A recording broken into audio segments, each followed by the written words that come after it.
And thank you. And I would like to warmly welcome everyone at the conference Universities and Reconstruction of Cities, the Role of Research and Education. The University of Łódź is honored to host a meeting with such a significant and relevant team. Our university, willing to face the challenges of present times, is committed to supporting the city of Łódź in its development and introducing necessary changes. I am all the more pleased that the discussions of the distinguished guests of the conference will take place in our city on the 600th anniversary of granting city rights of Łódź. I warmly invite Patrick Dean to take the stage and wish everyone fruitful discussion. Thank you.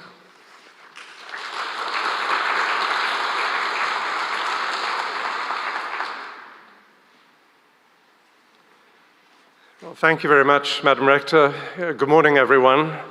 My name is Patrick Dean. I'm Principal and Vice-Chancellor of Queen's University in Canada and President of the Governing Council of the Magna Charta Observatory, and in that capacity, Chair of the conference. So I welcome you all to the conference. Yesterday we had a very engaging pre-conference session, very much focused on the local situation, the situation in Ukraine, and particularly on Poland's relationship to Ukrainian universities. A very engaging discussion, and I hope an indication of things to come in today's deliberations.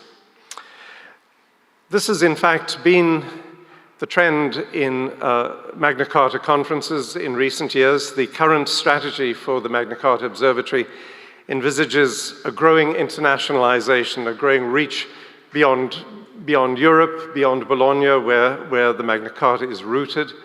And it's a great pleasure to come here to Łódź this year to talk about universities and their role in the reconstruction of cities. And this is, of course, a particularly relevant consideration here, proximate as we are to the conflict in Ukraine.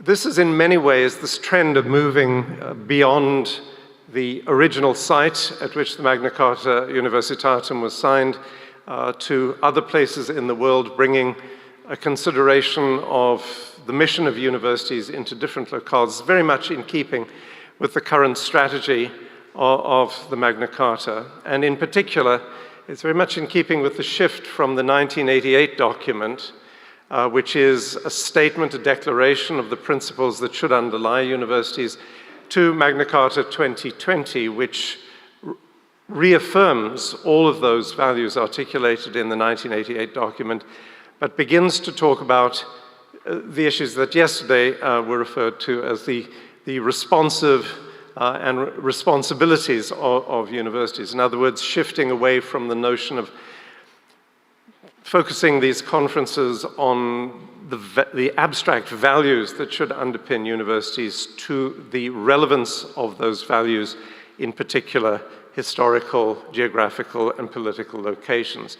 In other words, the worlds in which universities have to operate and in which they strive to uphold those principles of the 1988 Declaration, which is one of the reasons that makes our being here this year so salient and so very much in keeping with the principles of Magna Charta Universitatum 2020. There was a very moving moment last year in Bologna when, of course, much closer as we were to the beginning of hostilities in Ukraine, when a delegate from Ukraine stood up, I remember this vividly, and said, surely, if we do our work well and correctly as educators, there will be no need for war and there will be no need for violence. It's a very moving moment, and I think all of us who are engaged in higher education indeed of education at all levels, we at some level must cherish that notion that education is humanity's most salient defense against our destructive and antisocial tendencies. That question, when asked last year, was a very piquant moment, a very moving moment. But sadly, this last year has answered that question in a way we all know to be the truth, that we strive as educators, in a sense, to vaccinate humanity against itself and its own tendencies. And there is no guarantee of success, which is one of the reasons why it is so important for us to reaffirm, as we do annually, the values of the Magna Carta, and to ponder the relevance of those values in the present world and in relation to historical circumstances in which we find ourselves. And that brings us to the topic of this year's conference, Universities and the Reconstruction of Cities. It's a very conventional aspect to the way in which university missions are construed, in the sense that we're always thought of as being agents of social construction. But in the current situation, it's that notion of reconstruction, how you rebuild not just cities, but communities in the wake of hostility, conflict, and I would also say, by extension, natural disasters, which we have begun to see in greater numbers now as global warming takes hold. But that is the specific subject of the conference, Universities and the Reconstruction of Cities.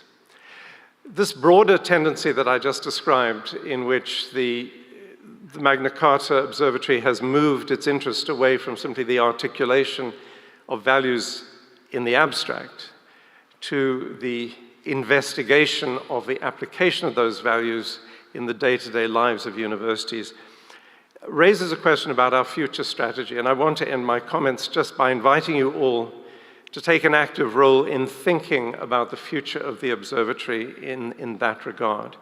At one of the World Cafe tables this afternoon, we'll be interested in your thoughts about the next 4 or 5 years in the direction of the observatory. What is it that you think we should be concerning ourselves with? What should be the nature of these conferences? And more to the point, what should the relationship of the university be to the challenging circumstances in which we find ourselves? Giga Zdania yesterday spoke about the origins of the word responsibility, and he pointed out that the word has, in the way in which we understand it, a relatively recent provenance.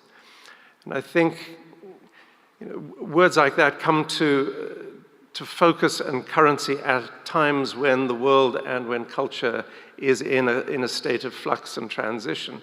And so one begins to think more about the individual responsibilities we all have and the corporate responsibilities we have as well. So what is it about the current state of the world that we should be considering when we think about the work of the Magna Charta Observatory? And what should the role of the observatory be in that? It's an important question, and I hope you will at least make your views known at the World Cafe table this afternoon and in any other way. I'm going to move us, if I may, right on to the keynote speakers. So I would invite Ed Bringsma and Brendan O'Malley up onto the platform, and we have El Fithri Rama joining us virtually. And once we have everybody seated, I'll begin the discussion.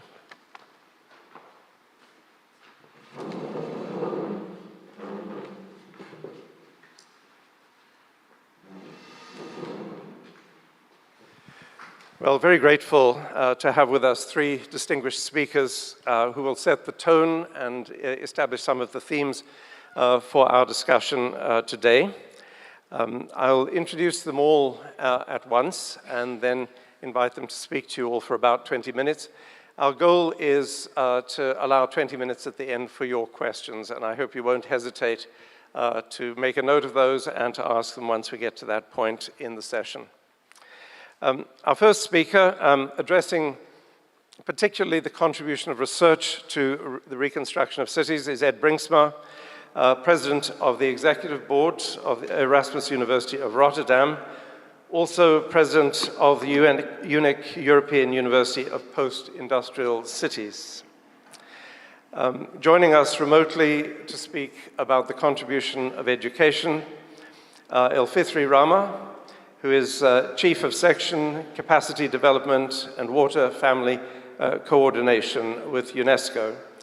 She will speak on the role of research and education in addressing water security, particularly within the terms of UNESCO and the IHP 9, that's to say, the Intergovernmental Hydrology Program 9. And then, speaking about reconstruction following situations of conflict, Brendan O'Malley, editor of University World News, who has perspectives on this issue formed over many years, as your program tells you, visiting situations of conflict all over the world. So without further ado, I'll turn to Ed.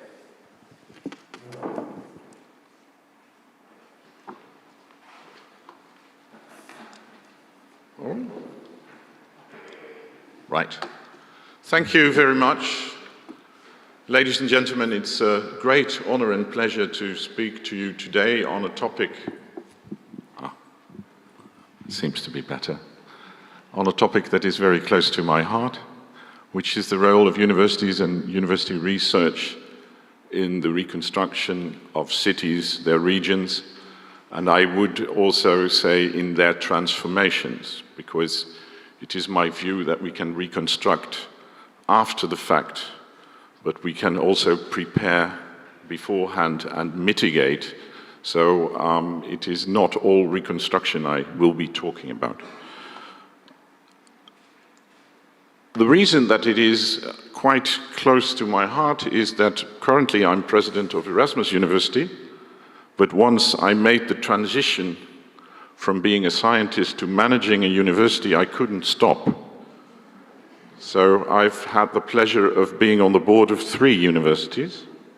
We have Erasmus University. Before that, I was president of the Technical University of Hamburg in Germany. And before that, I was rector of the University of Twente, University of Technology and Social Sciences in the Netherlands. And I think it's close to I did not particularly choose this. It came on my way, but looking back, all 3 universities have had a great influence on their regions and their cities.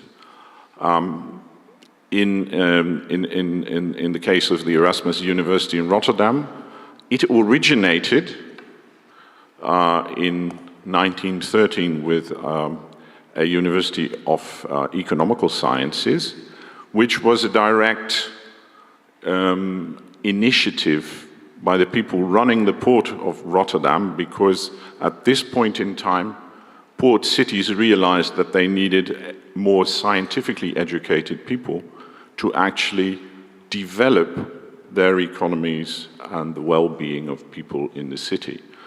It's interesting. Before that, port cities were less concerned with science and education. The interesting thing is I learned this, for example, in Hamburg, where the University of Hamburg was only established at the end of the First World War. Before that time, a big city like Hamburg was not in need of a university. Interesting perspective. I think the university in Rotterdam played a great role in the further development of Rotterdam. And of course, the interesting thing is it got its current name only in '73, when the economic faculty merged with a medical faculty and became the university. And of course, Rotterdam, like Coventry, was completely destroyed in the Second World War and really had to rebuild itself. And having a fuller university at its disposal was definitely very important, and it contributed greatly to the local economy and the development of the port. I think with both other universities, it is also can be said that they are younger, 61 and 72, and they were reactions to, I think, on the one hand, the destruction of the Second World War, but also the sort of resetting of the global economical system. So at the University of Twente, like Łódź, it was the collapse of the textile industry. which I think as part of the war and then the decolonization, suddenly cheap textiles were coming from Asia, and they completely obliterated the industry.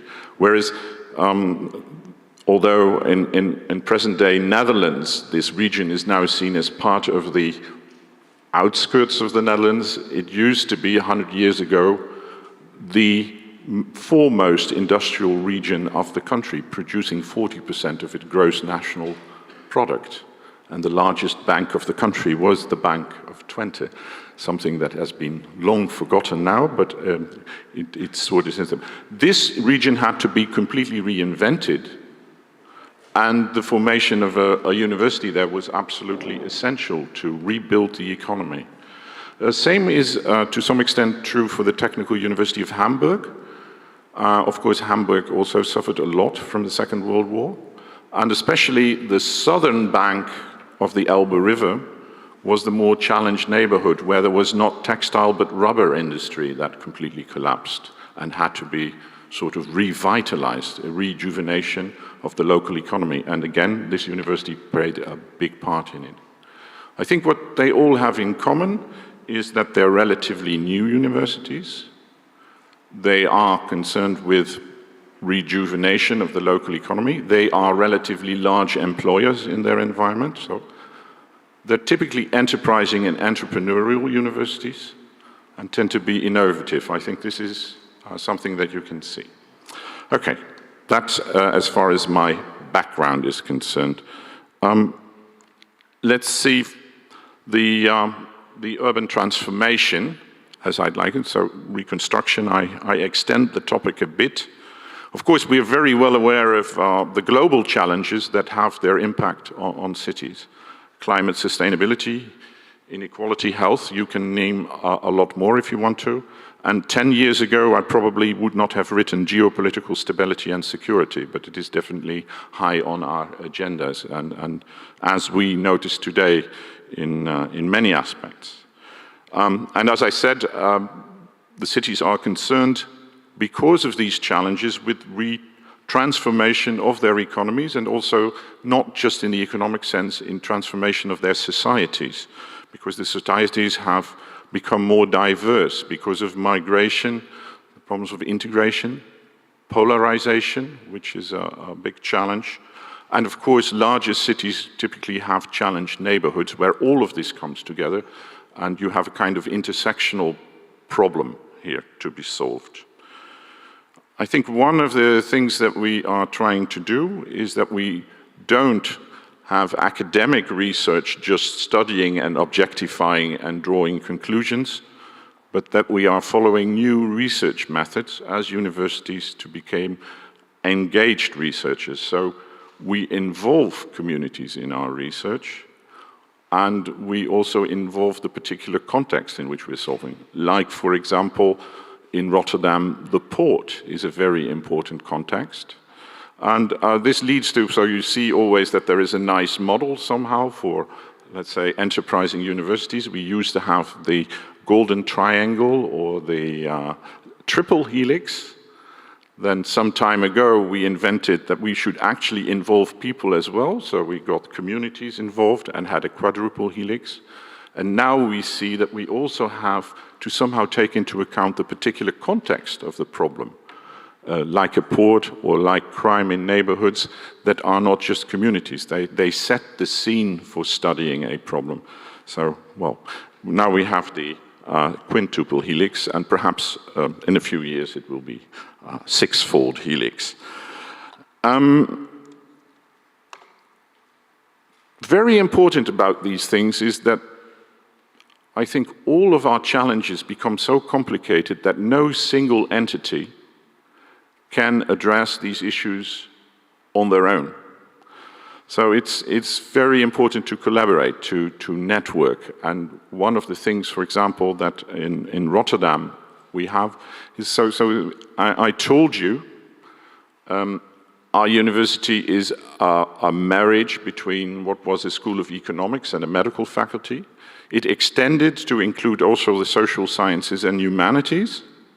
It never got around to bring science and engineering. But this also had to do with the fact that just 15 kilometers away, there's the Delft University of Technology that does all of these things very splendidly. And so one of the things is that if you want to have a real and holistic approach to the challenges that beset cities, regions, countries, the world, you need to have the full spectrum of disciplines at your disposal. And in this case, we have a very close collaboration with Delft University of Technology and also the Erasmus Medical Center, with whom we share one of the largest medical hospitals, university hospitals in Europe, and with whom we share our Faculty of Medicine, but which in the Dutch system is an independent entity. In fact, also in terms of turnover, they have a turnover of, I think, something in the order of 2.5 billion euros, so they are quite a significant partner. We have brought this together because then we have the full range of disciplines to address our challenges, especially the local challenges. And I mentioned some of the larger programs that we have beyond that. One is Resilient Delta. I will tell you a bit more about it, but it really has to do with the physical, but also social urban resilience, which in metropolitan areas get quite complicated and really need an integrated approach. One of the big things is also sustainable healthcare. We see that we have a graying population, and we foresee that in the near future we simply won't have the people to keep the system going if we proceed as we are doing now. So one of the solutions is a technological one. It's to replace, let's say, human roles in healthcare with technology.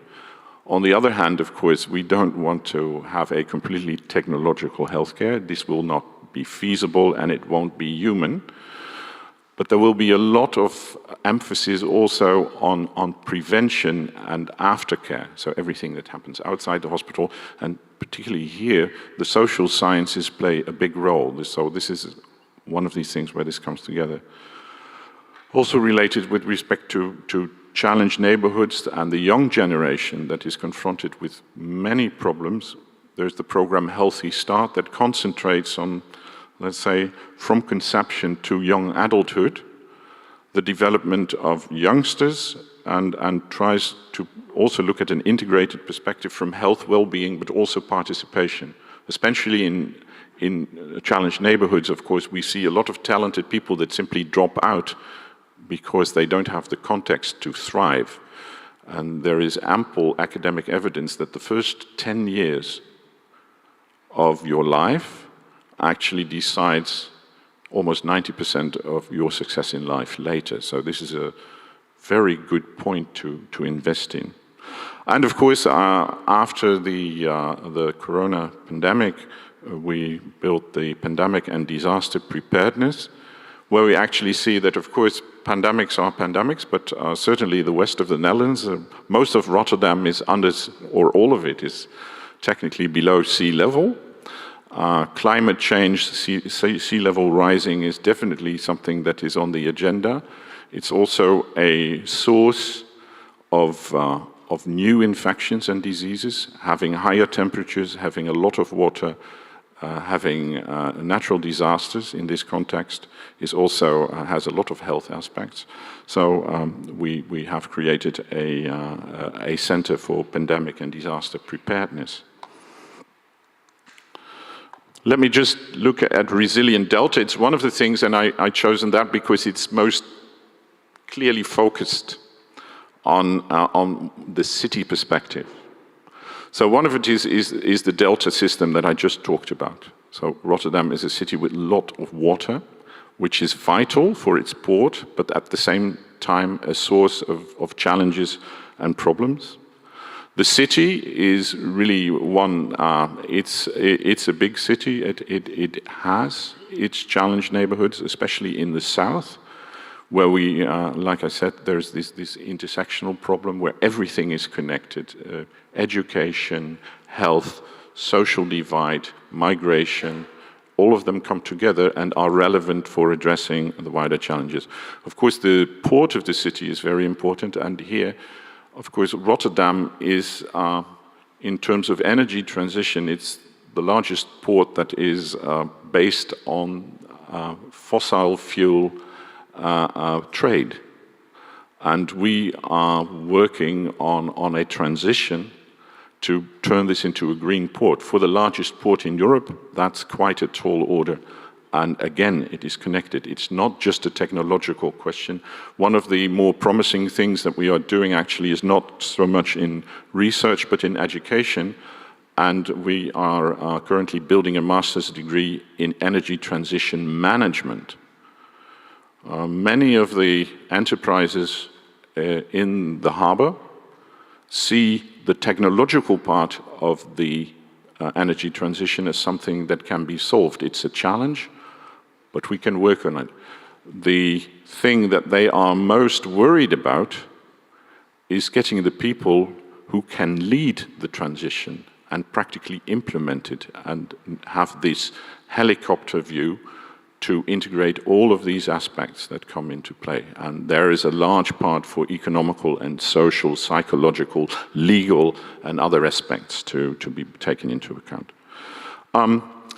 Not because it particularly is part of the city problems, but I have stressed that if we look at these challenges, we need holistic approaches, we need multidisciplinary approaches, or trans, or inter, it's whatever preposition you like best, but we have to make the disciplines collaborate, and we need new research formats. If we do engaged research involving communities and people, calls for what a very conscious attitude with respect to scientific methodology in order to do this well. So that's a topic in itself, actually, where a lot is, especially our Department of Philosophy is very engaged with this to make sure that if we choose these new formats of doing research, we actually do not forget about finding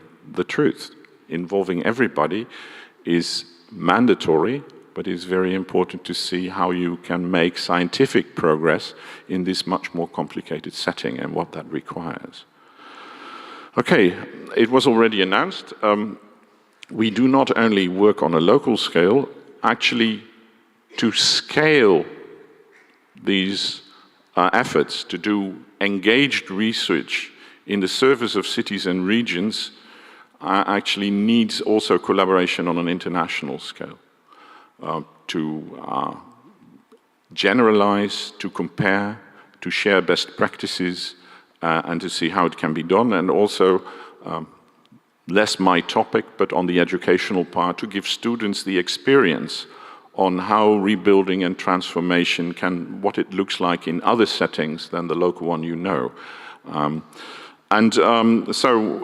From Rotterdam, we coordinate the European University Initiative UNIQUE, which has 10 partners and is as much a network of universities as it is a network of cities. So at our meetings, we always have city representatives that know each other and can also share knowledge. So we think of it as a dual network of partners. Although the universities in the European frame are mostly thought of as educational projects or enterprises, I mean, I know we always say it's not a project, it is here to stay. It's a new development in Europe. Research is not as firmly established, but we have an operating research framework attached to the network, unique for engaged research, which has actually also produced, and you can look it up on the internet, a declaration on what is engaged research, how we share this vision, being let's say, a topical but not clearly defined subject. It's one of these things where everybody can have its perfectly local and personal understanding of what it is. So one of the things, if you want to do this in a network, is that you have a shared understanding of what it means to go about engaged research. Like I said, one of the instruments is this quintuple helix, so include communities, but also the environment of the challenge you are addressing. And one of the, I think, really successful instruments we have is the city labs. We have city labs festivals where actually on specific problems, we do have these instances where our local universities work with the cities, work with the citizens, work with organizations to work on topics like migration, challenged neighborhoods, and actually in the extension of our network, we're also addressing things like sustainability, the role of culture and art in the resilience of cities, and all of these things. Okay, so what in the short span of 20 minutes, and of course I'd be happy to discuss with you in the last 20, is my main conclusion perspective. I think it is now common that universities say that they should be in the service of societal impact. And of course some universities have already a long tradition, but it is one of these things where very few universities will now deny that this is part of their brief. As far as we have the experience, both in the convergence and in the unique setting, is that we have cities as partners in this enterprise, and they are, of course, living labs for studying and the problems. This also calls, like I said, for methodologies. One of the things I notice very much is that in involving the local population, you have to be very careful that the university is in the business of exporting wisdom that is rained on the people in the neighborhoods. These people have their own understanding of their problems, and they want to participate on an equal level. This sometimes takes a bit of effort to get this organized well. And especially if you move into challenged neighborhoods, you know, universities are not seen as the first natural partner by the people who are there and have these problems. It really needs hard work to have the proper indicators. And it also needs, well, we have these things like epistemic justice, that we must somehow also involve the knowledge for which there is an empirical basis but has not yet been studied as part of university research, for example. Well, for the holistic approach and really the reconstruction or the transformation of your city or region, you need local networking to get the integral approach. But I think we need European international networking for the scaling of this, which will be quite essential. So, and this, then my last word is the connection to this meeting, and of course, I see that the availability of having a European educational area and a European research area is very important to do this. The fact that we sit here, we can discuss this. So I'm very grateful for the role that the observatory plays, because they are one of the partners that make the texture of Europe come alive to address all of these challenges. I think that's important, because if we want to do this, if we acknowledge this as a task of universities, then it needs to be lifted on a European and international level, and we need organizations like these to watch it. And looking at the future, I must say, we see the world splitting up in blocks. We have topics also in the Netherlands, which is generally seen as, you know, a country with a long university tradition. I would say there are certainly questionable things regarding our autonomy. There are topics like knowledge safety. There are things like discussions on international students coming to universities, language ministers wanting to directly influence the curricula in universities.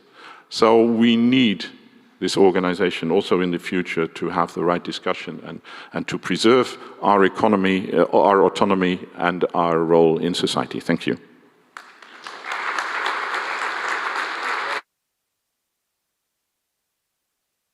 Well, thank you very much, Ed. That was an extremely stimulating talk, and look forward to questions afterwards when we get to the discussion part of the session.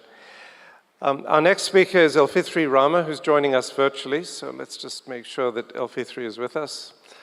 Elfithri, welcome. Great to have you with us. Can you hear us okay? Hello, yes. Can Good. you hear me also? Yeah. So I did introduce you at the start, but just to remind everyone, Elfithri is Chief of Section Capacity Development and Water Family Coordination with UNESCO, and she's going to be talking to us about water security. So over to you. Thank you so much, moderator, for introducing me, and I'm very happy to be with all of you today, this morning, to present and to share the presentation related to the role of research and education uh, for addressing water security related issues, and especially related to UNESCO contribution within the ISP 9, which currently we are in the phase 9 since 2022 until 2029. So I will share with all of you on this, and yeah, nice to meet all of you again for this conference and specifically celebration of the anniversary of Magna Charta. Next slide, please. So as next you can just go next. Because as the main challenges of the related to water, basically on how to put water in the minds of people, because many people take water for granted because water is always there and we don't fully utilize the water. We only realize the importance of water when the water is no longer there, or if the water is in the bad quality and I mean we cannot use the water, or if something happening like a disaster or earthquake or dam break or any related disaster that occur problem to our water resources, then only we then only we realize the importance of water. So that we need to manage these issues properly. Next slide, please. So there is a few challenges related to water.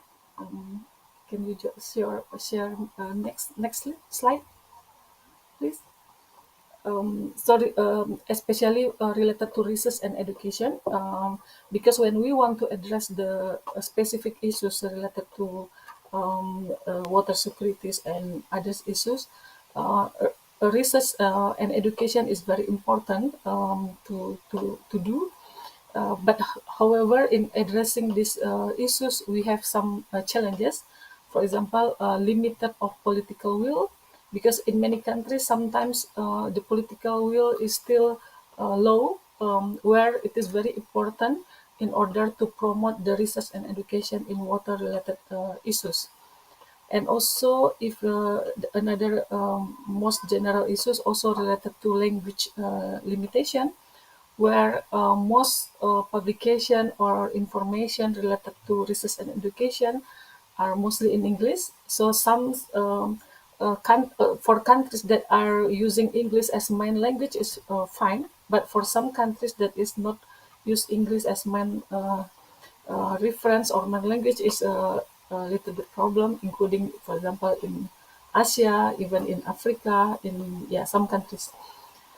And also in terms of expansions of the use of new technology, as you are aware, since the pandemic time, most people, or including us today, we use the digital platform, including the video conferences, and also the use of big data and artificial intelligence also introduced. But some of these technology are expensive and not universal for many countries, such as for developing countries. And last but not least, but very important, which is the limited of funding, because generally funding is related to research and education is very limited. while in order to address specific issues to more detail, to identify what are the main causes of the problem, and also to address what are the next steps that we need to do. We need to conduct specific research and also educational activities. But then funding is main important role, play important role in these issues. Next slide, please. So it is also highlighted by our UNESCO Director General Audrey Azoulay that water at the confluence is one of the objective of UNESCO. But then we need to learn well how can we be in good health, how can we build a world at peace and justice in a world that is thirsty or that makes it self-sick by drinking water that is unfit for consumption.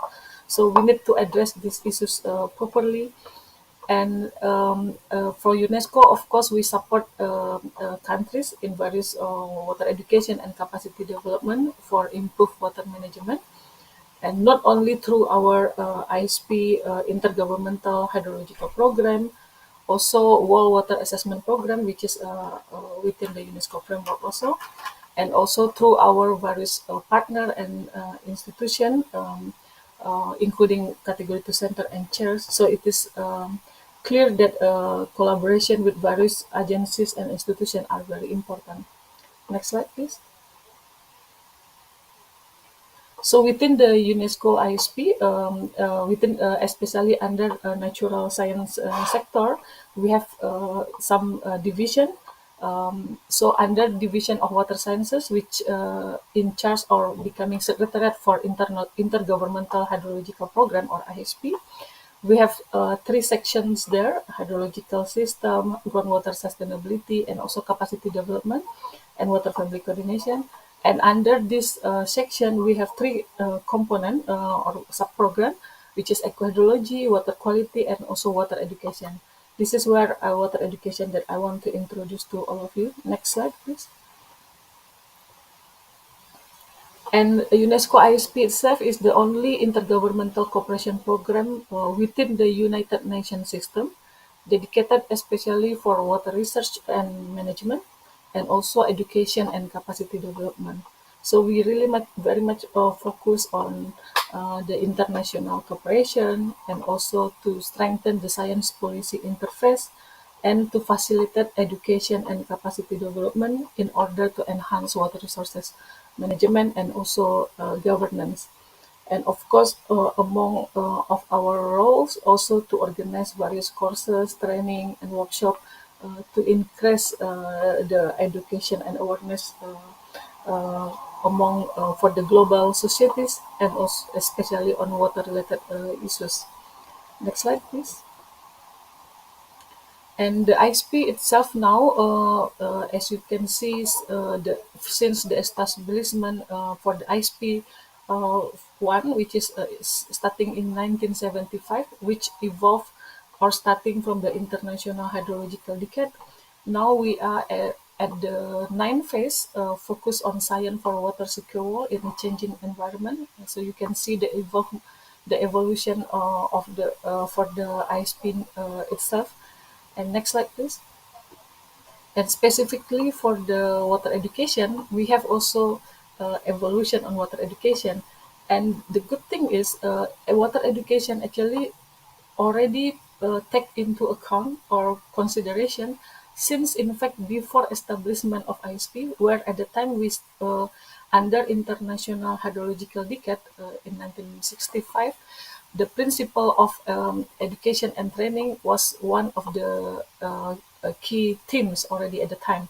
And then starting of the establishment of ISP first and two, and the second, also the education project initiated under ISD was continued and developed. And then different phase of water education in each and phase of UNESCO ISP. For the last year theme, which is education key for water security, and for this these themes this time since last year 2022, we have the main focus is related to water education in the fourth industrial revolution, including sustainability. Next slide, please. And we have 5 priorities areas within this UNESCO ISP 9. And as you can see here, in fact, our first and second priorities areas is exactly on scientific research and innovation, and also water education in the fourth industrial revolution, including sustainability. So research and education is our main priorities areas within this ISP 9. And of course, in order to implement our activities, there are so many outputs that we need to achieve, and also key activities. Next slide, please. And in order to implement these activities, we establish various working groups. We call it open-ended thematic working group, which dealing with these 5 priorities areas.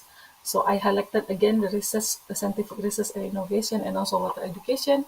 And we have also another 3 cross-sectoral thematic working groups to address various issues related to water.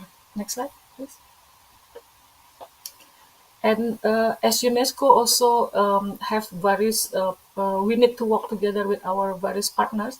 So we form our own UNESCO water family, which include around 30 water category 2 centers under auspices of UNESCO. We have one in Poland, which is ERCE, European Regional Center for Ecohydrology. And we have also around 76 water-related chairs and unity network. We also have one UNESCO chair based in University of Lodz. Hopefully they are also here today. So they also one of our important partners that work together with us in addressing various issues related to water. But of course, for the chair in University of Lodz, specifically on ecohydrology topics. And we have also around 172 ISP national committee in various countries, which also UNESCO member state. And we have world water assessment programs based in Italy, which produce every year world water development report, maybe you know. And the recent publication for the world water development report is on this one, focus on partnership and cooperation for water. We will produce another world water development report for next year, focus on the shared properties for peace related to water. And the most important element or our partnership also, which is part of our UNESCO water family, also around 16 flagship initiatives that help us to implement or addressing specific issues related to water. Next slide, please. The 16 UNESCO water initiative, which maybe some of them you heard before also. We have international drought initiative, which help us or work together with us in addressing issues related to drought.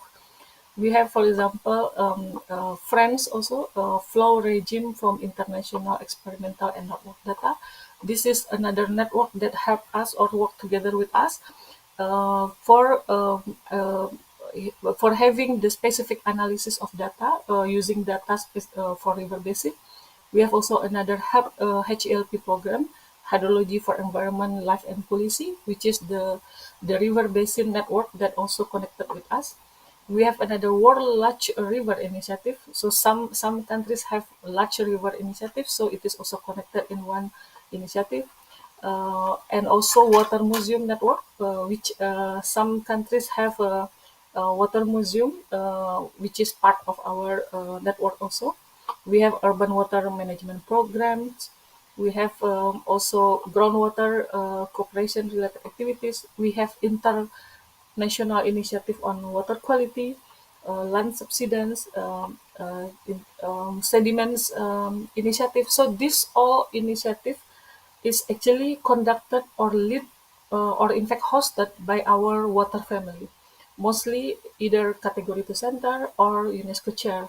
So this is how UNESCO work together in partnership with our water family in implementing various issues related to water. Next slide, please. And specifically on scientific research and innovation related output, because we have around 34 output within this ISP 9. So for scientific research and innovation, you can see here we have output 1.1, for example, international scientific cooperation strengthened, and in fact, output 1.2, eco-hydrology research and innovation at UNESCO designated site. And this is led by Poland. So Poland is also our important partner which work together closely with us in implementing issues specifically on eco-hydrology here, and many others output that we need to achieve related to scientific research and innovation that led by different countries. Next slide, please. Also, this continuation of output under scientific research and innovation, you can see here output 1.9 or 1.10, all led by different another countries. Next slide, please. And this output is specifically for water education related outputs, which is under our priorities areas 2. So you can see also output 2.1 on public awareness, on development of implementation and transdisciplinary research, on teaching and learning material, development and sharing of method and tools based on new practices, capacities of skilled professional and technician. This is among output that we need to achieve within the ISP9 with 2022 until 2029. And these countries which led specific output help us or work together with us in implementing these various output. Next slide, please. So back to the specific section on capacity development and water-friendly coordination, which we have a specific sub-program, which is water education. Part of the program, of course, we have also eco-hydrology and water quality, but today I will share with all of you about water education. Under this program, we are developing or in the process of developing the new indicator on water education at tertiary level. So we are finalizing the methodology for a global indicator on water education in the context of the 2030 Agenda for Sustainable Development. And then among the process, we need to work closely with specific countries to work with us in gathering the data for applying the new indicator, and also focus on the youth engagement related activities. Next slide, please. So I will share with all of you related to water education, the need for a new indicator, because why UNESCO need to develop the new indicator for water education. Because this is some publication before this or some issues raised that UN warned universal education goals will fail without 69 million new teachers. So this is how important the new teachers to be on board. It means to make sure the water education will be successful. Also, during the World Teachers Days, UNESCO sound alarm on global teacher shortage crisis. So it means from the statistic also, it is not enough teacher or the professional skill to teach or to be for water to make sure the water education will be in a good fit. Next slide, please. And then because of that, also in February 2008, member state representative during 56th session of the UNESCO ISP Bureau recognized the need for indicator of water education. And then again, during the next, the 23rd session of the ISP Council, this resolution adopt and agreed that we need to have a new indicator for water education. So this is why after that we work together with all partners here to implement or to start developing the indicator for global water education. Next slide, please. And among the activities that we conducted, we need to select pilot countries. We start to some countries. So among the activities that we have been implemented in Gabon, for example, we have these activities where there is also UNESCO Global Priorities Africa. And we need to also mobilize expertise available in UNESCO water families. So we start also in Uruguay in 2019 until 2020 with this Category 2 center.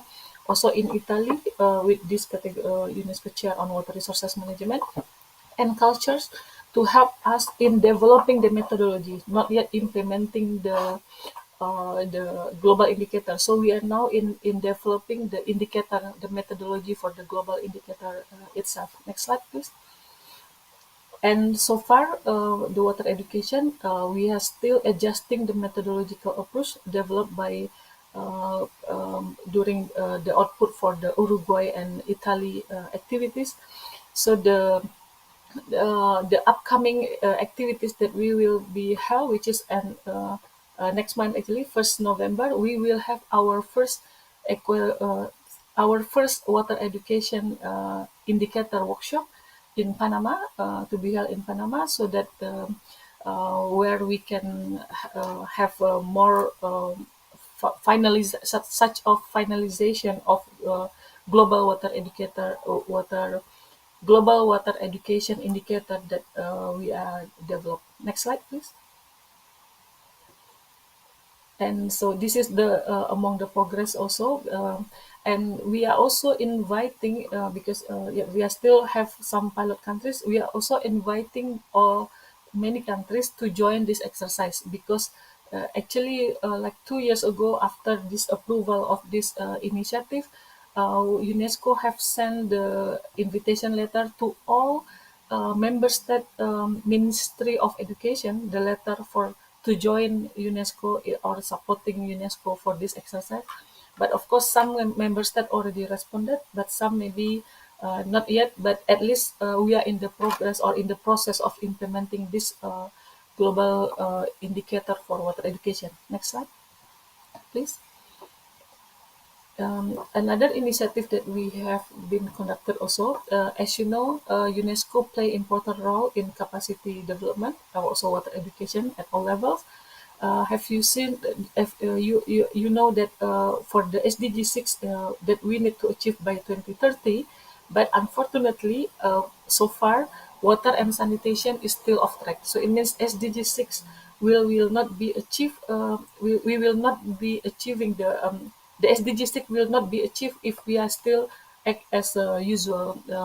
So then UN in 2020 they launched the UN Global SDG 6 Global Acceleration Framework, where we still have lack of data and information, still have a lack of financing, lack of governance, lack of innovation, and also lack of capacity. So one of the global acceleration framework is capacity development, where UNESCO play significant roles in this but in this capacity development acceleration framework. Next slide, please. So for this, in 2021, UN Water launched the UN Water SDG 6 Capacity Development Initiative, where UNESCO becoming the coordinator together with UNDESA.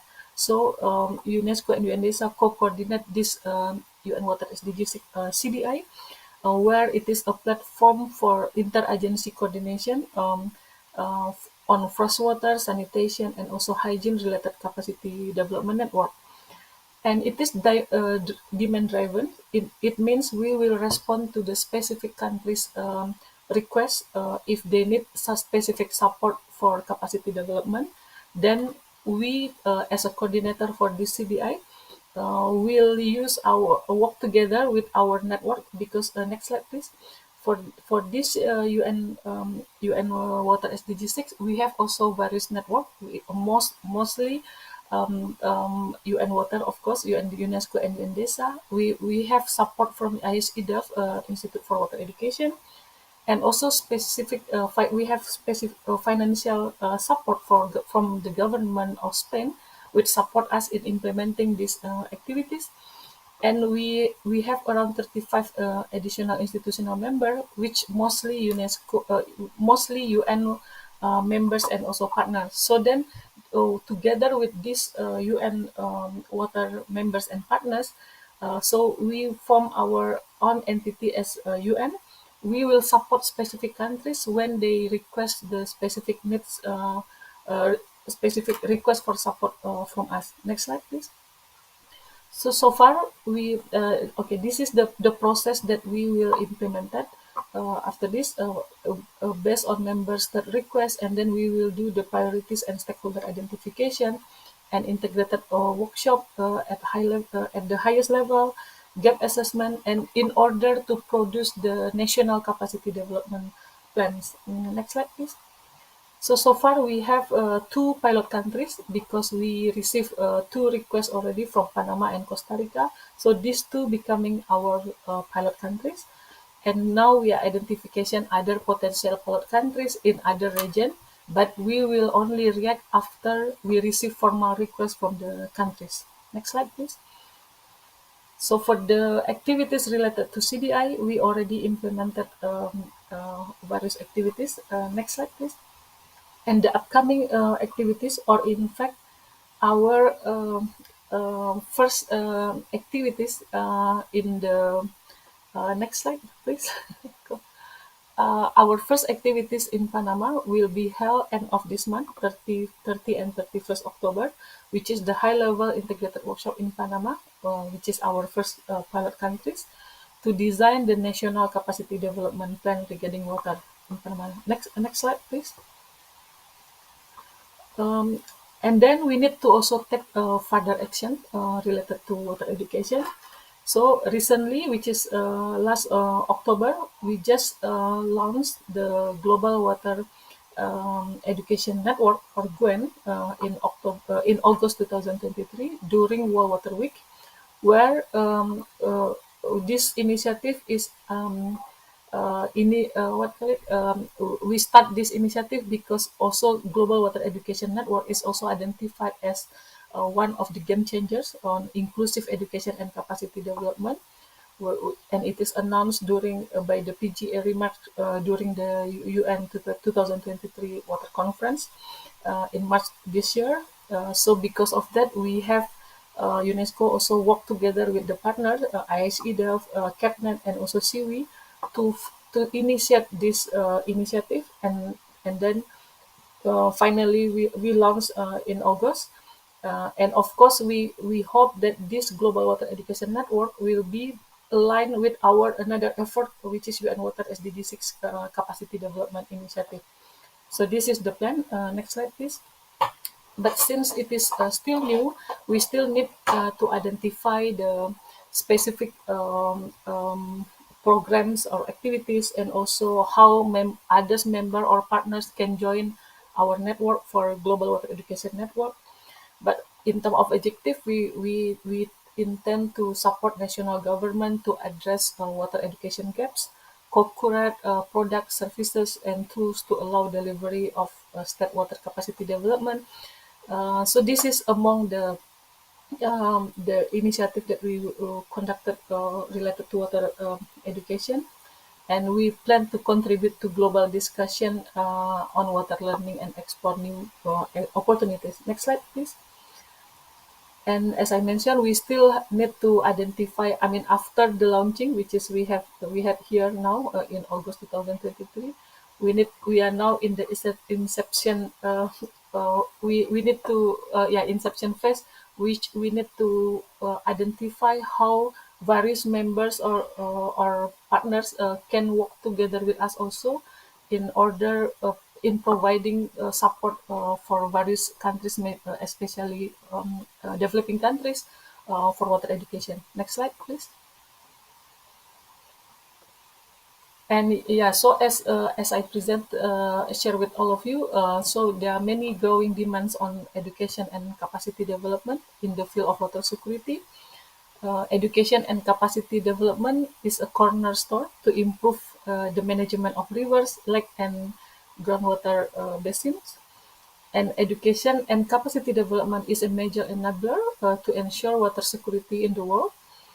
And then the most important of the barrier for the implementing or addressing these water security related issues is not really lack of technology, but it is mostly lack of capacity at all levels, including the individual, organizational, and also institutional. So we need to use this water education to give more broad understanding and also to encompass many people to be involved to develop capacities. And also we need to but in order to do this, we need specific financing support, which is most important element also, in order to make sure we will achieve global water security and sustainable development. Next slide before I finish this presentation. Because I would like to address our another contribution. Of course, we need to work together with all partners, and we thanks for various support from various partners. But at the same time, we need to also give contribution to specific issues and countries. So, for example, this one, as you know, the recent the recent break for the Kakhovka Dam, which is hydro plants in Dnipro River caused by war recently during the in the Ukraine. So as UNESCO, we need to give specific support also. So we work together with the Ukraine. Ukraine and with the specific liaison office to identify specific project or research and education activities that we can do in order to support Ukraine, because but because Ukraine will be dealing with the environmental, economic, and societal implication for many years because of this destruction, and it will cause damage for environment and biodiversity destruction. So for this kind of situation, we identify two specific research that uh, can be can be implemented in this Ukraine issues, focus on addressing the long-term impact of the Kakhovka Dam destruction on water resources management, also on the strengthening hydrometeorological risk management on natural and man-made water disaster. And quite recently, we received a fund from France government. So we will start soon to implement the access to safe water in school and human settlement in Ukraine, which aim to disseminate water tests and portable water laboratory kits to school and also local population in Ukraine. So this is among activities and also our contribution directly to deal with specific on research on and education directly to specific issues related to wars and also disaster. Okay, next slide. Thank you very much. Next slide, please. Thank you very much for your kind attention, and Thanks very much, happy to Alfie. answer if you have any question. Thank you. Thank you. Very consoling to know that so much work is being done on matters of water security. So let me turn now to Brendan O'Malley. Brendan, go ahead.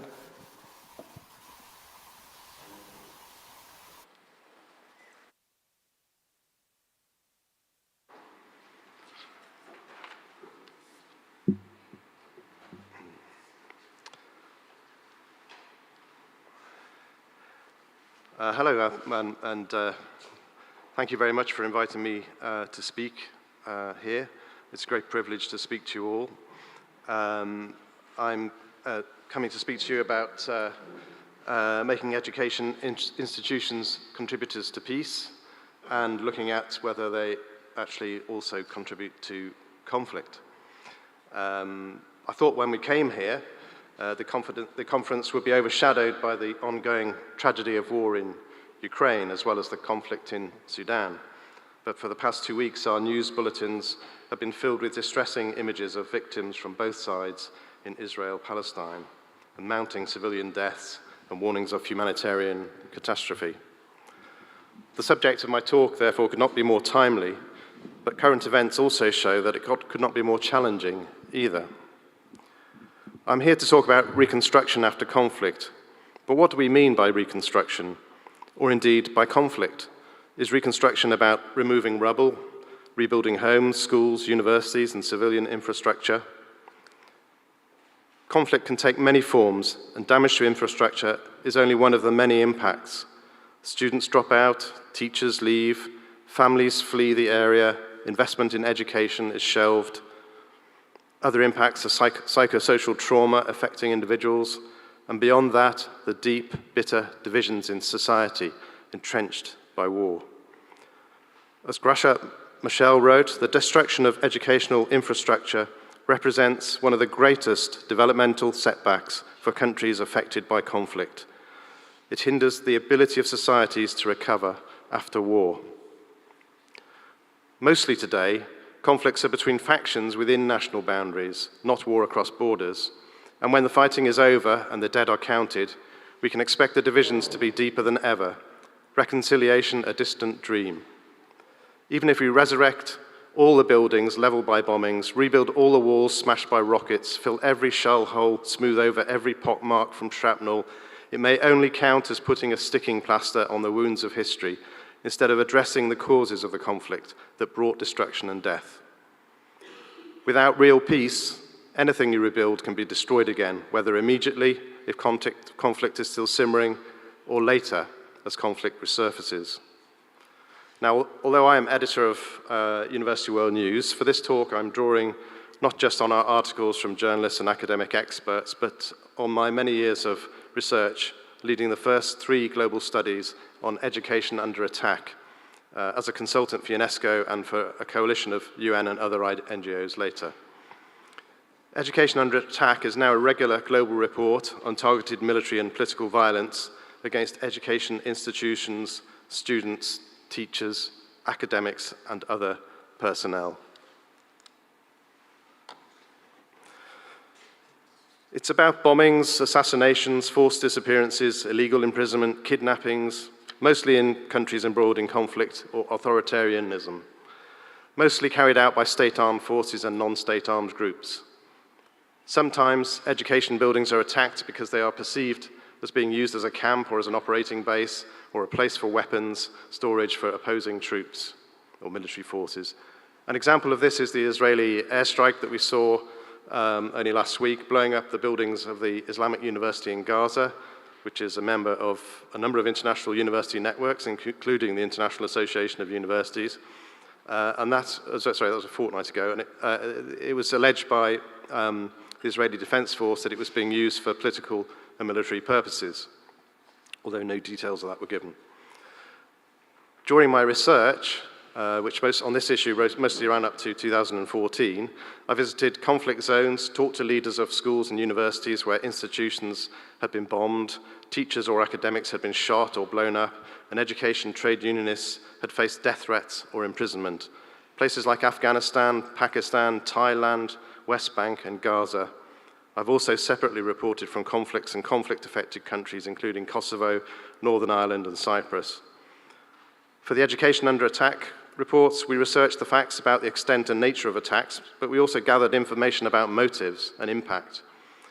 And we devised recommendations for governments and education stakeholders on how to prevent education institutions, students, and teachers or academics being targeted.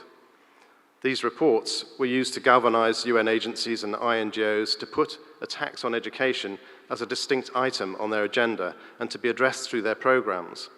They also influenced the work of the UN Security Council in making attacks on schools a higher priority in its monitoring and reporting and listing of parties involved in grave violations against children in armed conflict. And in follow-up projects, we went out to conflict countries such as Pakistan and Philippines to pilot training guidance on how to protect education from attack. Now, initially, there was a lot of focus on schools, and later, we also developed a strong focus on higher education, with the Scholars at Risk network becoming a key partner. Universities are the key providers of higher education, so are concerned about how and why they are being targeted. But attacks on schools also matter to them, since not only do schools provide their pipeline of potential students, but universities train school teachers and university education researchers help to shape education policy and practice. This is a picture I took in Afghanistan. Shows you a typical example of war damage, damage from targeting. You can see shell holes. What you can't see is hundreds, maybe 1,000 people lined up outside the main gate about to come in. They're using that school, wouldn't pass any health and safety regulation in most countries. You couldn't go on the grass because it hadn't been demined. Such was the thirst to get back into education in Afghanistan, which tells you what the impact of destroying schools meant to them. For schools and universities, I believe there are two key aspects of reconstruction after conflict. One is reconstruction of their own facilities and educational communities. The other is their role in the reconstruction of society around them and the establishment of lasting peace. For both their own safety and as key education stakeholders and as anchor institutions in their community or city, universities have a key role to play in the prevention or avoidance of attacks specifically targeting education, and also resilience in the face of attacks. But they also have an important role to play in providing research, analysis, and moral leadership on conflict throughout wider society. Note that the UN Sustainable Goal 16 is all about the promotion of peace, inclusive societies with justice for all, and accountable, inclusive institutions. People are often not aware of the scale of the problem of targeted attacks on education worldwide. Here are some of the latest Education Under Attack report figures. These are the ones particularly affecting higher education. You can see one of the most dramatic things has been the banning of women going to university in Afghanistan, which has taken out about 35–40% of their students.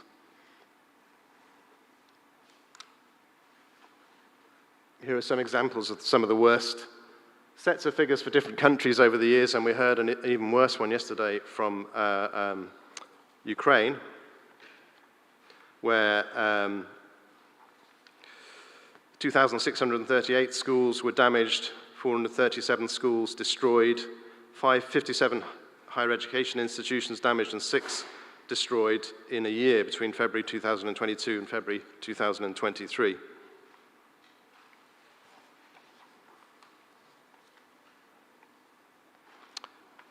In higher education, the methods of attack include all the physical attacks and threats to life mentioned previously, but they also include curbs on academic freedom and university autonomy.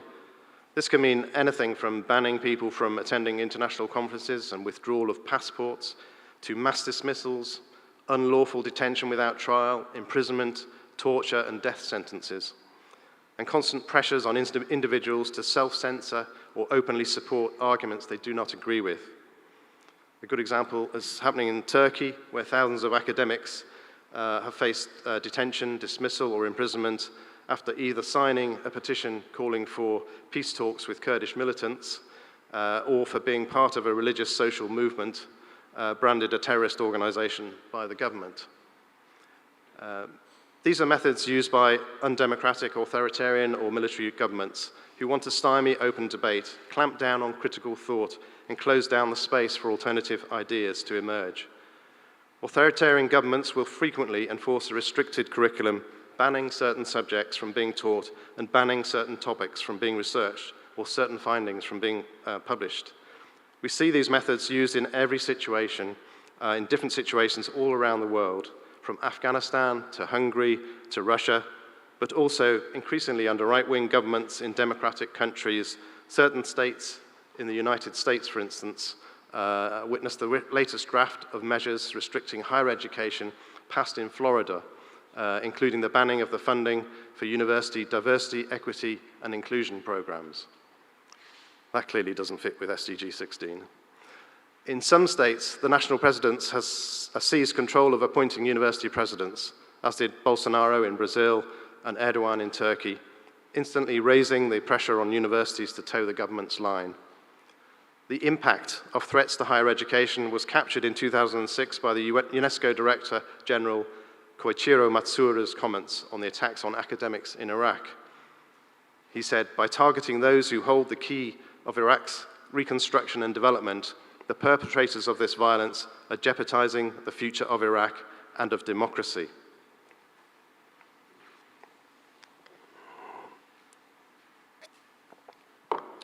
The Education Under Attack research shows that if you want to reduce the impact of attacks and enable education to contribute fully to peace and development, there are two approaches you can take.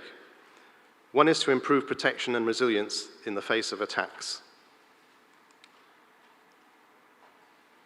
Oh, sorry, we've done that. Protection measures can include everything from reinforcing walls, changing roofing materials to less flammable materials, ensuring all rooms have 2 exits to provide escape routes, providing armed guards or military escorts. They can include increasing deterrence in law by strengthening national and international law on attacks on education, or ending military use, which makes institutions a target. Even having military protection, military patrols can make it a more likely target. On negotiating between armed conflicts to parties to conflict to treat education institutions as safe spaces, that's one thing that can happen. You can negotiate with the parties not to treat education institutions as safe zones, so they won't be attacked. And so far, 118 states have signed up to a Safe Schools Declaration, which commits states and other parties to measures to protect schools and universities from attack, including preventing use of education facilities for military purposes. Of course, making that work in war is difficult. Mario Novelli and Viola Salenica, in an essay for Education Under Attack 2014, underlined that a key step to defending higher education is to strengthen university autonomy and academic freedom. Now, resilience measures include changing location, as we heard yesterday, or switching to online provision, removing the institution as a target. So a similar tactic can be used to help threaten students and academics. 2 good examples concerning institutions are 2 initiatives supported by the Open Society University Network, funded by George Soros. As Nathan Greenfield has reported for us, the American University of Afghanistan had 1,000 students enrolled, half of them women, when the Taliban seized power in August 2021.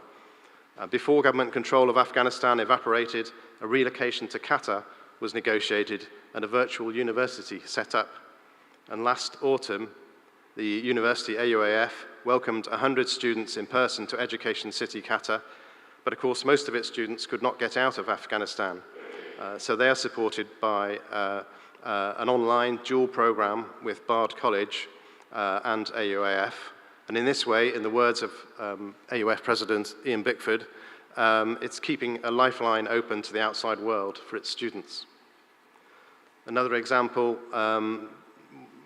well publicized, is the example of Smolny College, which was the only liberal arts and science institution in Russia, situated within St. Petersburg University as a result of a partnership with Bard.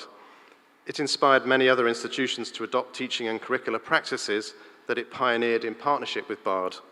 Then 2 years ago, Russia's Prosecutor General Office declared Bard an undesirable foreign organization and a threat to the Russian constitutional order and criminalized contact with it.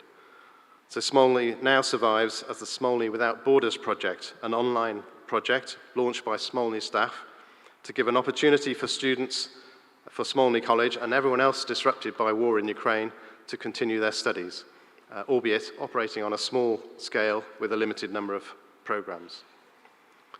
Now, scholar rescue schemes, such as those of Scholars at Risk and Scholar Rescue Fund in the US and CARA in the UK, play a key role in supporting scholars both via international solidarity campaigns to raise the political cost of continuing the threats and by helping to facilitate temporary posts to keep threatened scholars working in an academic role but in a safer place. The challenge for schemes like this is how best to provide support without creating a brain drain. We heard a heartfelt appeal yesterday from the Minister of Education and Science in Ukraine on this matter, because the problem is if you go and study in another country, will you come back?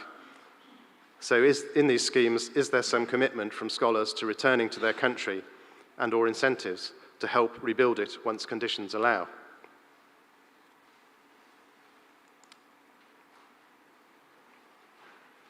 These are the resilience measures. Now, the meat of the subject, how education can contribute to conflict. We must also think about whether education itself is contributing to conflict and how we can turn that around so education becomes a driver for peace. Many education institutions are attacked because they or the education system represent a form of education provision perceived as imposing either alien culture, religion, language, or values, and or discriminating against a particular ethnic or other minority group. For example, in 2014, we reported the example of the school system in the insurgency in southern Thailand that began in 2004, in which 3 of the 4 provinces were ethnic Malay Muslim in a country that was 90% Thai Buddhist. School teachers and personnel since 2005 had been regularly assassinated, sometimes in front of their students in the class, and a number of schools were being attacked each year, burnt down. The authorities first responded with military measures, posting guards, military patrols, until they realized that that just enabled rebels to hit 2 targets with 1 detonation, schools and teachers, along with enemy soldiers, as they perceived them. It took years for them to accept that the policy of using schools as a tool of assimilation was part of the problem. The schools, they were banning Islamic schools, Muslim attire, Muslim names, the Muslim dialect, teaching of local Muslim history, and they were imposing Buddhist Thai teachers. Eventually, an agreement to hire local Muslim teachers, create a 6th day of school per week to allow for Islamic studies and teaching Malay and the local language, helped reduce the sense of education imposing an alien culture. Magna Charta University played a positive role in the process of reaching a compromise by running an action research program designed to help Patani Malay speakers in school retain their identity, but also achieve a Thai national identity. They did this by using Malay in the first 2 years of schooling, followed by Thai.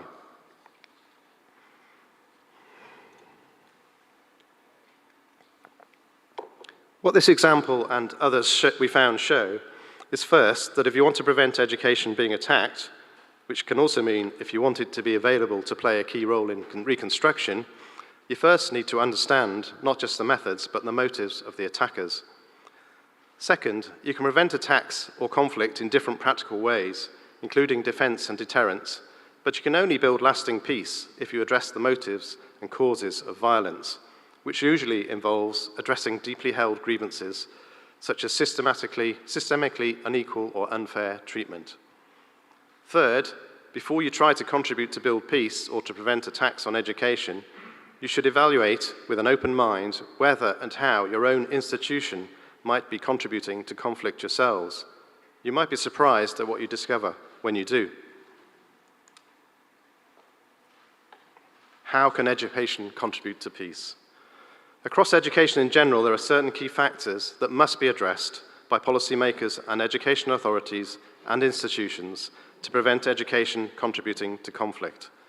These include unequal access to resources or provision, biases in the curriculum, discrimination in access to higher education, but also in appointment of teachers and academics, and also in the appointment to senior posts. Study places and resources must be allocated fairly and transparently using objective criteria to ensure progress towards good quality, lifelong education for all. This may require extra investment in education for groups neglected in the past.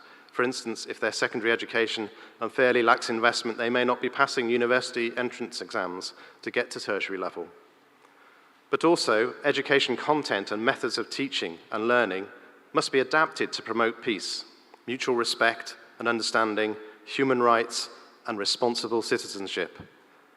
As the series of handbooks on protecting education in countries affected by conflict, published by the Global Education Cluster, which I co-wrote, says, policies, curricula, textbooks, and methods of learning need to be adjusted to achieve these aims.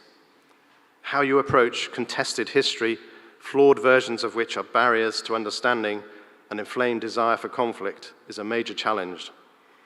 Part of the context of Russia's invasion of Ukraine, for instance, is the continuing narrative in many Russian texts of the notion that Ukraine is not a real country, does not have a legitimate separate identity.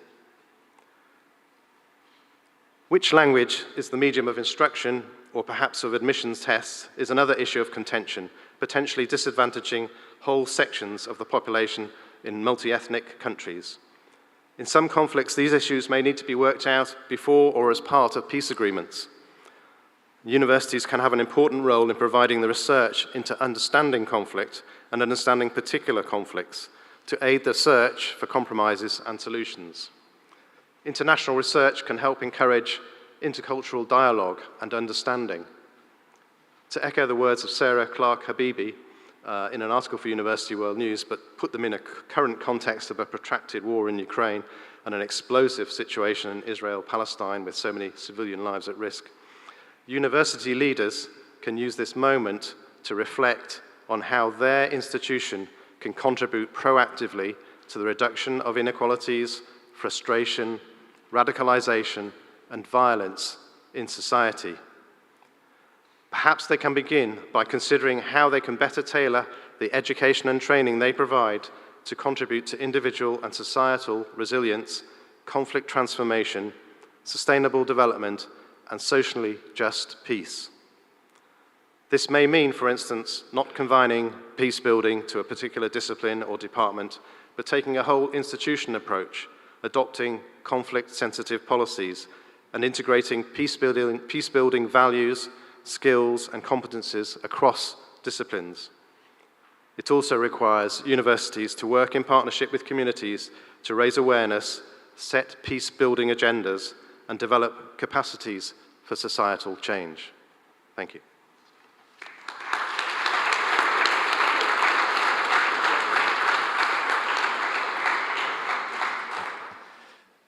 Thank you very much, Brendan. So we do have about 13 minutes or so for some questions from the assembled group. If you have a question, please raise your hand and we'll get a microphone to you. Not seeing any hands. I have a question to begin with, and I'll go to Brendan on the question which you turned to at the end, which I thought was actually wonderful, that turn to how universities contribute to conflict. A question that's very live for me at the moment, and I know for many people here, is the question of when and whether universities should make statements on these geopolitical questions. I mean, my perception is that you contribute to conflict by doing so, but I'm very interested in your thoughts about that issue.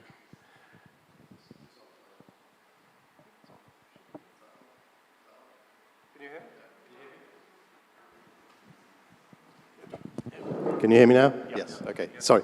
Well, yeah, this is a really interesting question that we've been grappling with on University World News as well. In fact, we have an article this week on how universities should have responded to the Hamas attacks, which focuses a lot on the situation in the US, where Israeli universities complained about the lack of a forthright response, and a number of universities said they didn't feel it was their role to take a position in conflicts. And we've been dealing with how, when you've got information coming from all sides and it's constantly changing, because the situation's changing so quickly, how do you make sure the information you've got is right and not out of date? And how do you make sure it's not inflammatory, that what you use is not inflammatory? And how do you make sure you're reporting impartially?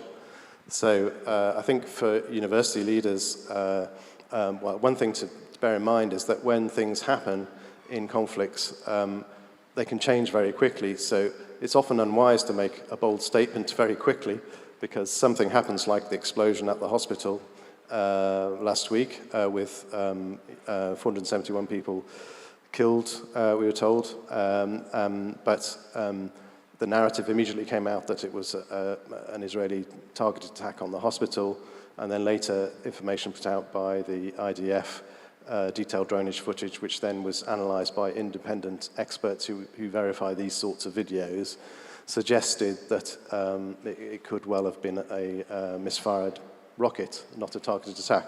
Now, that doesn't take away from the general picture of massive civilian casualties and the approach you take to rooting out individuals who've carried out attacks in a densely populated area, which is a whole other question.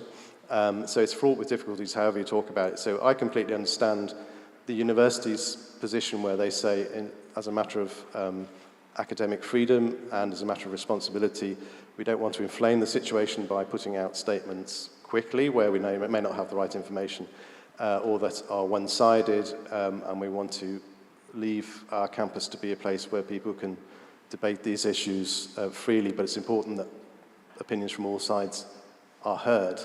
And it's certainly not the role of a university to close down debate. So I've very much sympathised with the role of university presidents in that situation. Thanks very much, Brendan. Questions from the group, please. There's a microphone over there. Thank you. Do you hear me?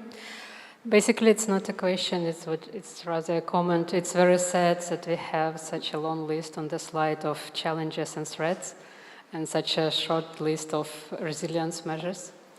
I'm going to chair the table today about resilience, so you're welcome to join and see that, in fact, the situation in Ukraine showed that the measures for resilience can be much, it's a bigger number, in fact, based on voluntary help from different sides. So resilience is built both internally and externally. And just one more comment, one sentence there was about signing agreements with the other opposite side in order to stop shooting the schools, to make them some peaceful territories and so on. The case of Ukraine shows that it doesn't work since 2014. So whatever agreements we have with Russians, they shoot, and they target civilians. So no, this point of resilience, of making agreements with terrorists doesn't work. Thank you. Thank you very much. Giga.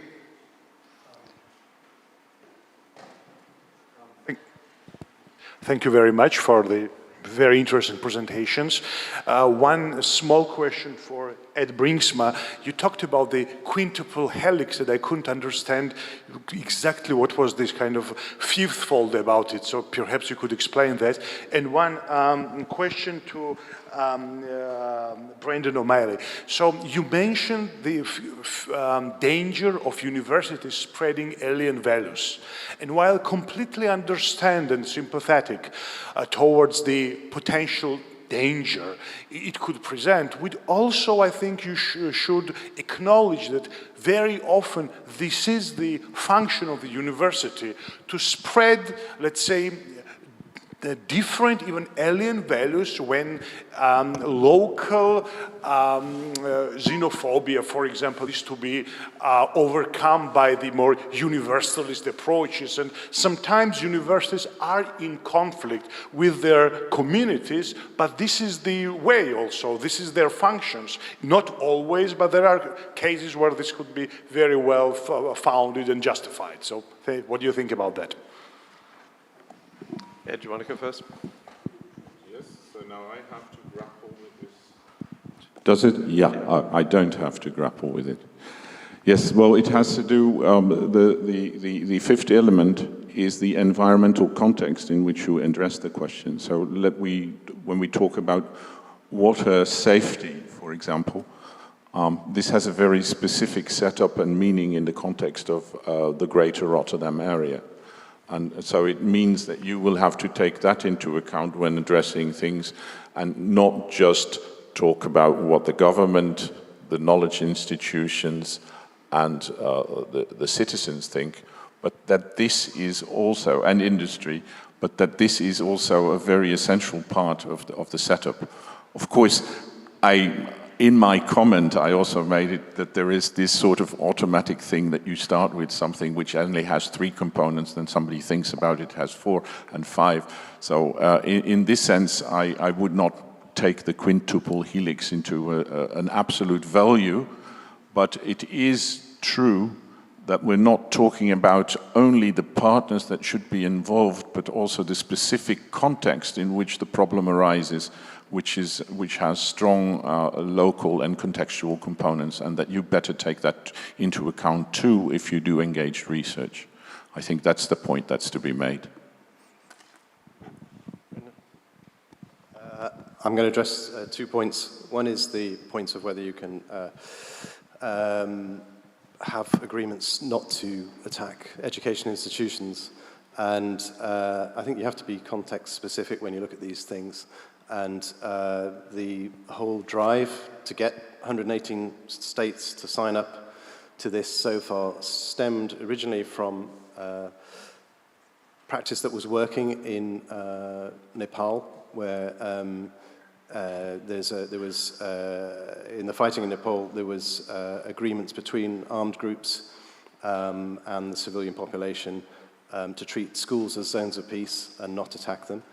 and similarly in Afghanistan. There have been agreements there was a whole area in southern Afghanistan where lots of schools had been attacked, or lots of schools were closed under threat of attack, where the government negotiated some compromises on the curriculum, including introducing prayer time, and some, because schools were seen as their school, not our school, because they were seen as imposing some sort of westernized curriculum by the government in Kabul. And by making some concessions without undermining the core curriculum, they managed to get the Taliban to agree to open the schools, let the schools be open and run. So negotiations with armed groups can take place, but it just very much depends on the context, and it may depend on whether the armed group feels it's close to taking power, in which case it needs to start making sure the civilian population think they're on their side, so they're then more willing to compromise.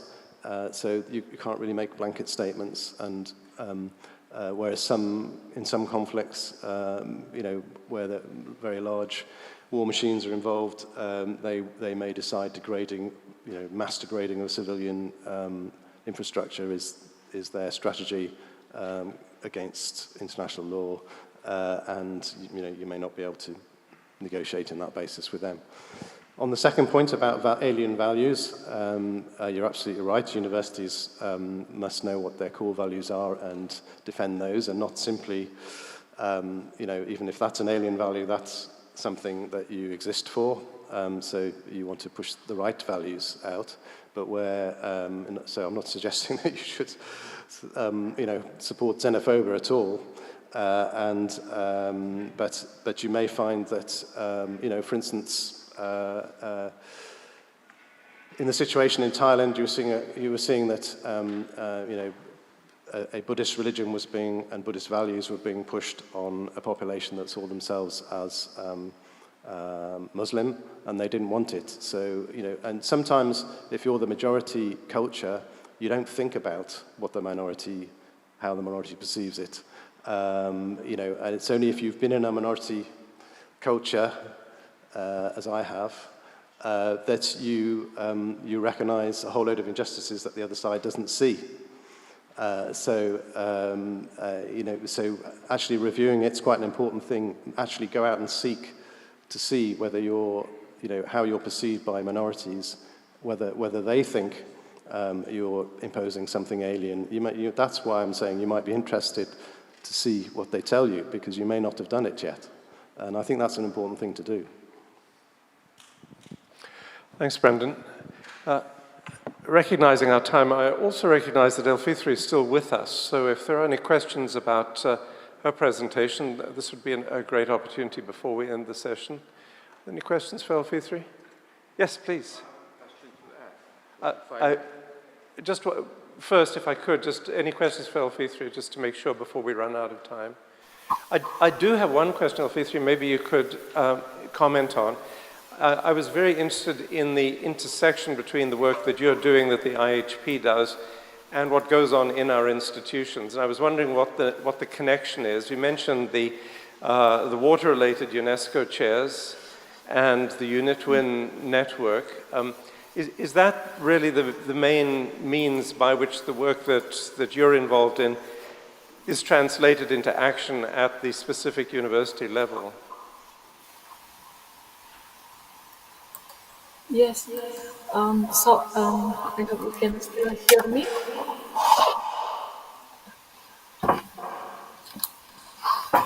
Yeah. So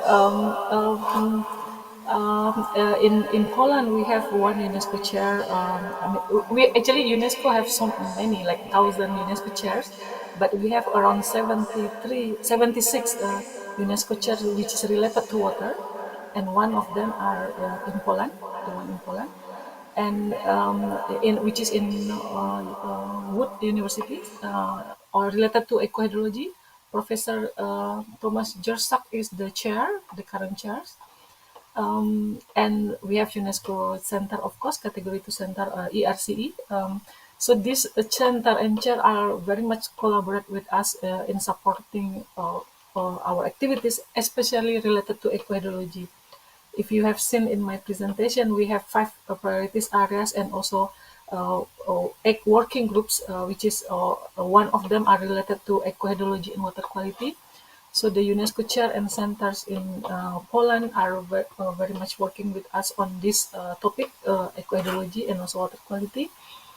And in fact, not only to work with us on the various activities, but also, in fact, Poland as a country, but of course led also by Professor Zalewski, ERCE, to lead the one output 1.2 on eco-hydrology also, and to lead also, in fact, the working groups, cross-sectoral working group on eco-hydrology and water quality.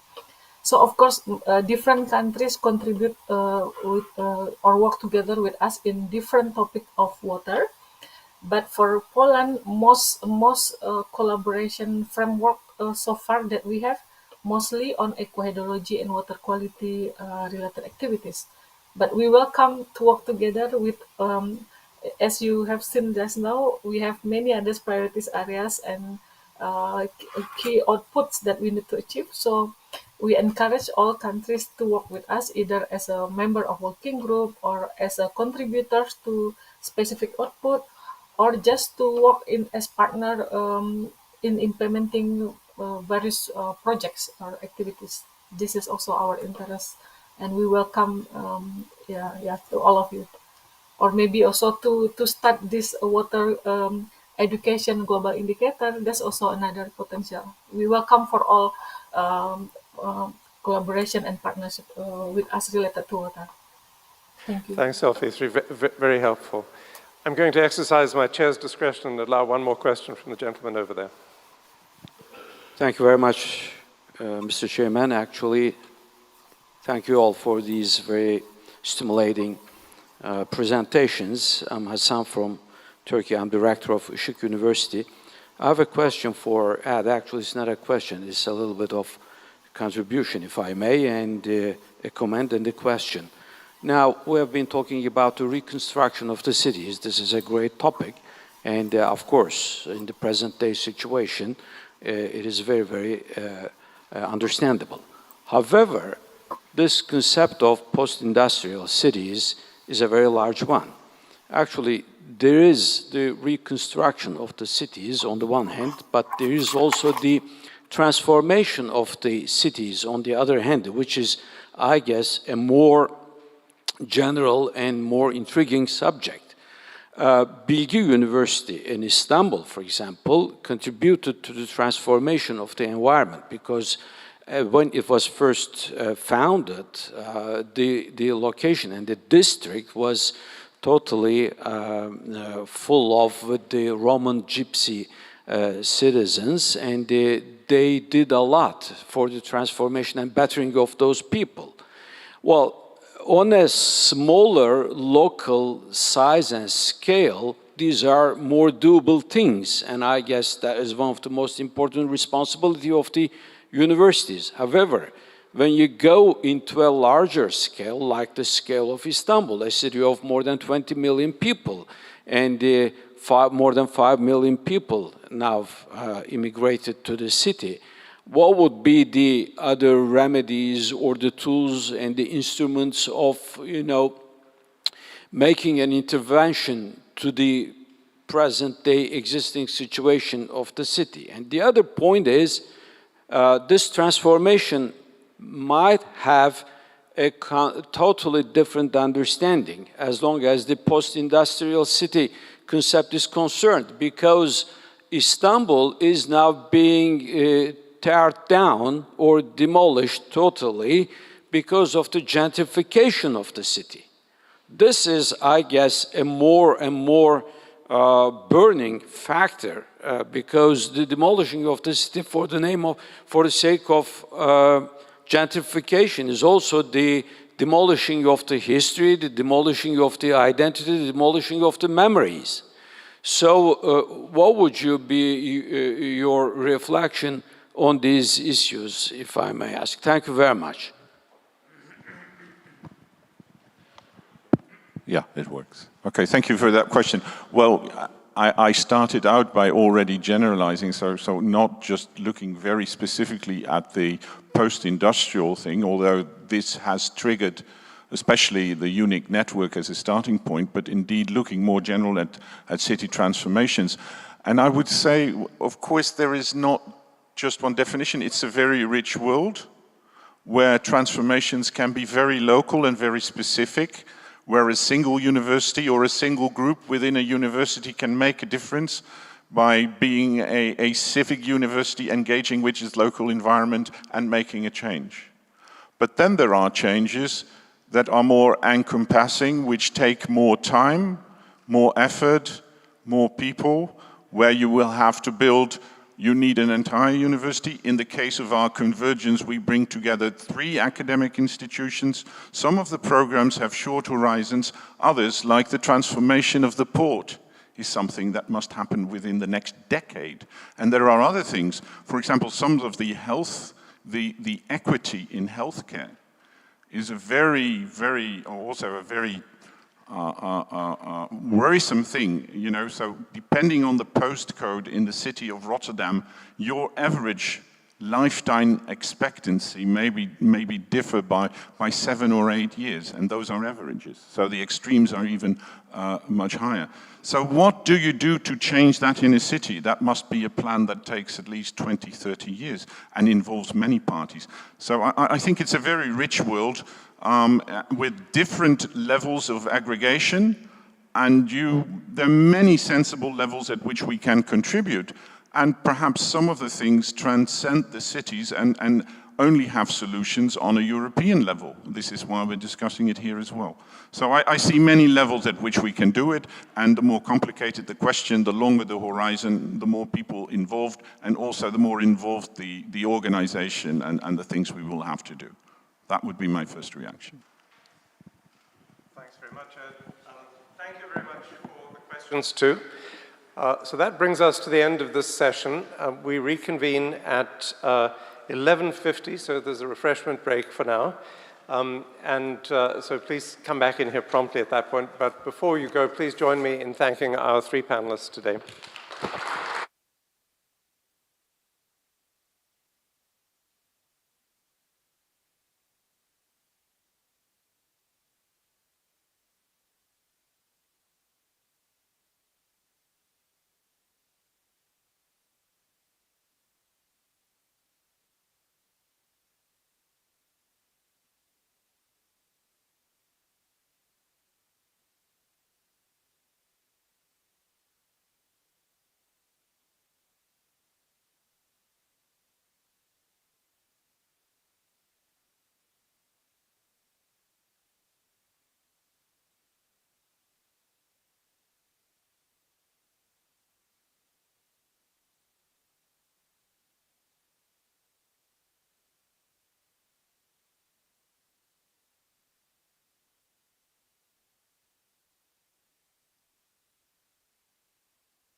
Super.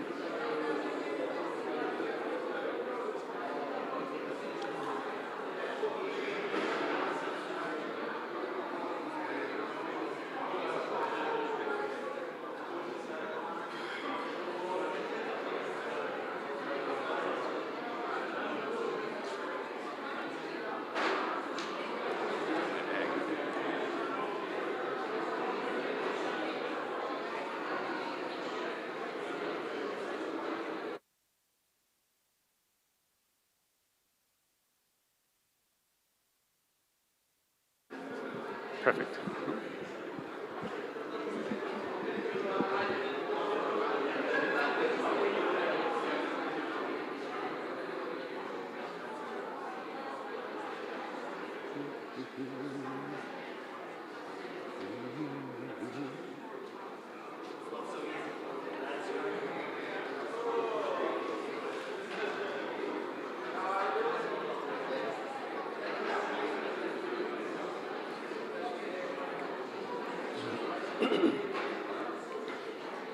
Okay.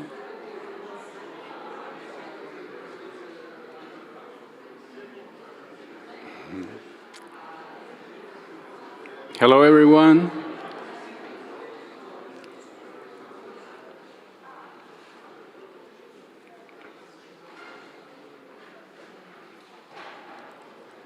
Okay.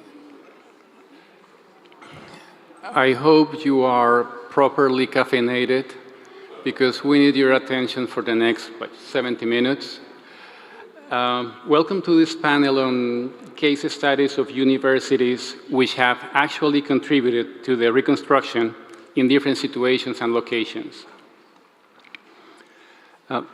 Scott Kirsner wrote in the Harvard Business Review that the panel discussion was invented by someone who liked to sit 3 feet above his audience, talk to 5 of his closest friends for an hour, and barely acknowledge that there are 100 other people sitting in the room, usually in uncomfortable chairs.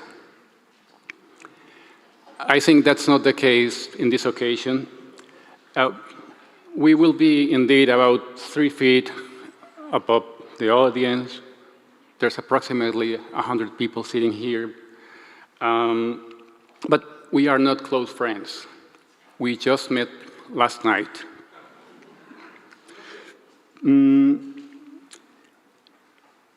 Well, I will not comment on the chairs, but I can tell you that we do want you to get involved in the discussion.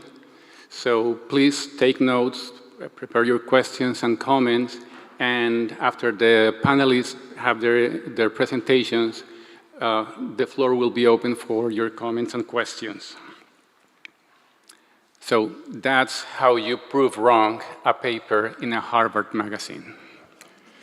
So the Charta Magna Universitatum says that universities have the responsibility to engage with and respond to the aspirations and challenges of the world. And we have an amazing panel that will address just that specific mission.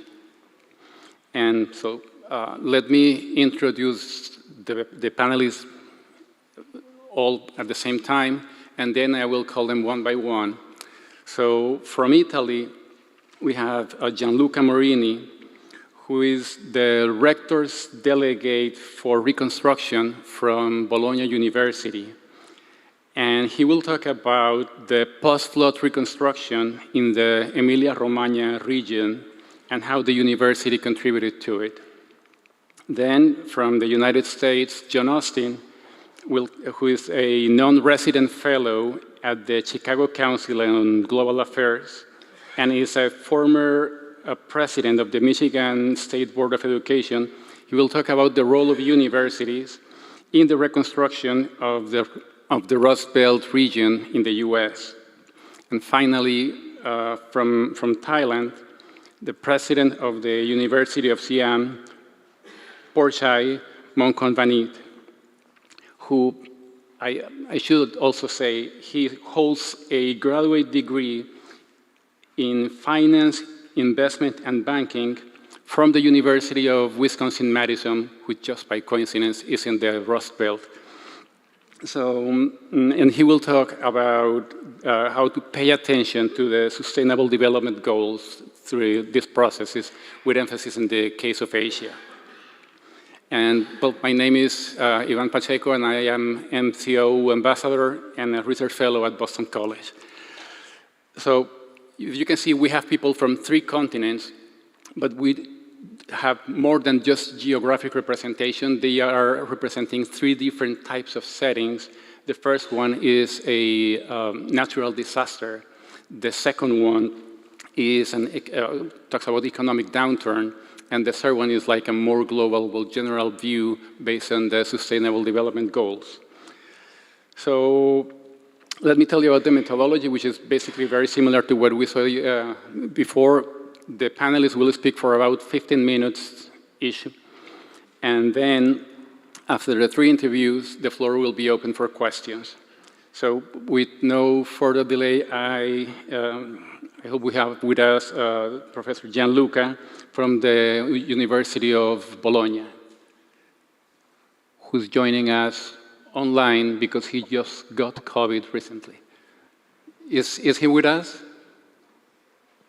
Yes, I don't know if you are able to hear me. No. Good morning, everybody. Good morning. I apologize for not being there with you in Lodz this morning, but I try to do my job online, my presentation online. Okay, my speech was focused on the post-floods reconstruction in Emilia-Romagna. We can change the slide, please. The layout of my presentation, in the layout, I will discuss about the flooding event occurred in Emilia-Romagna in the last May.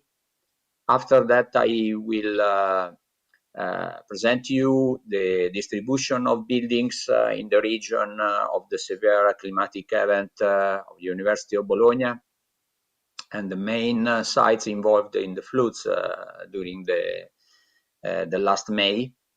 I summarize the actions activated by University of Bologna after the event, and I will focus my attention on the case of the engineering school at Forlì in order to demonstrate that negative events can accelerate the transfer of knowledge from the labs to the market sometimes. And finally, the conclusions of my talk. You can change the slide. Thank you.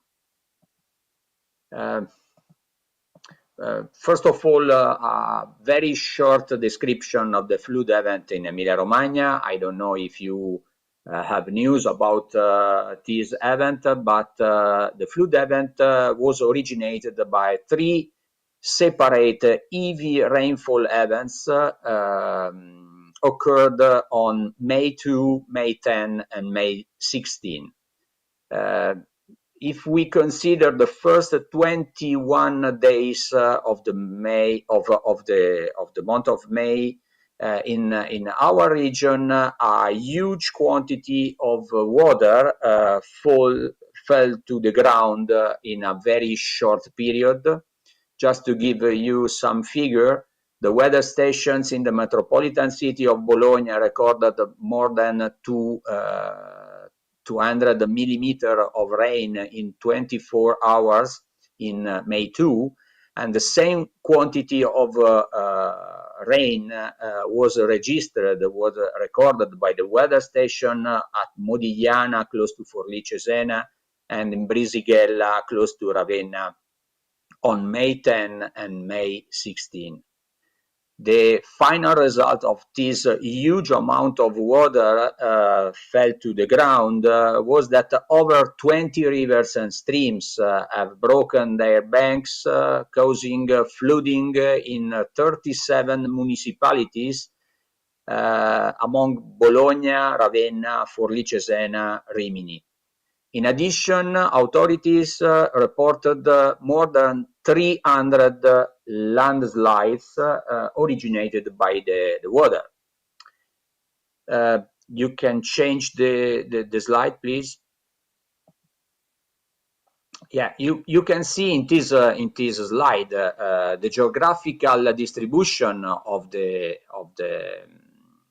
floods.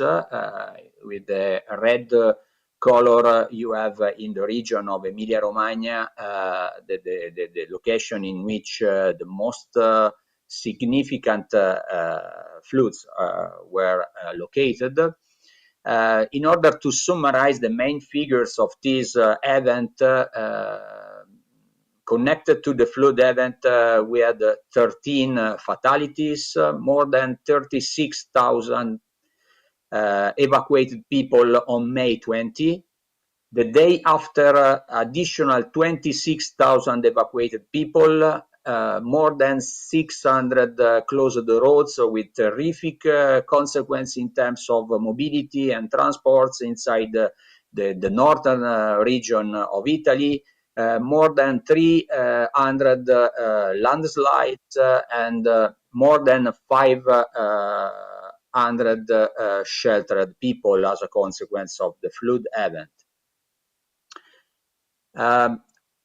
We can change the slide in order to show you the distribution of buildings of the University of Bologna and the presence of the University of Bologna in that region, in the region in which the floods was concentrated.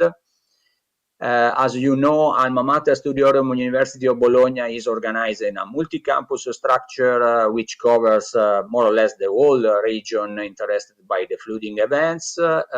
You can see in this slide the number of buildings or properties of the University of Bologna housed in this region, and the number of students distribution in the main campus, which are the campus of Bologna, Forlì, Cesena, Ravenna, and Rimini. Luckily, a limited number of buildings of University of Bologna were damaged seriously by flooding events, even if we experienced a series of landslides. Some landslides was very impressive, like the landslide that you see in the picture. Close to Bologna, in Loiano and Ozzano, and also in Predappio. And we have also a series of buildings evacuated due to the flooding, like in Predappio, in Forlì, and the new campus building at Cesena. I show you some of these negative events for the University of Bologna, for the properties of the University of Bologna. We can change the slide, please.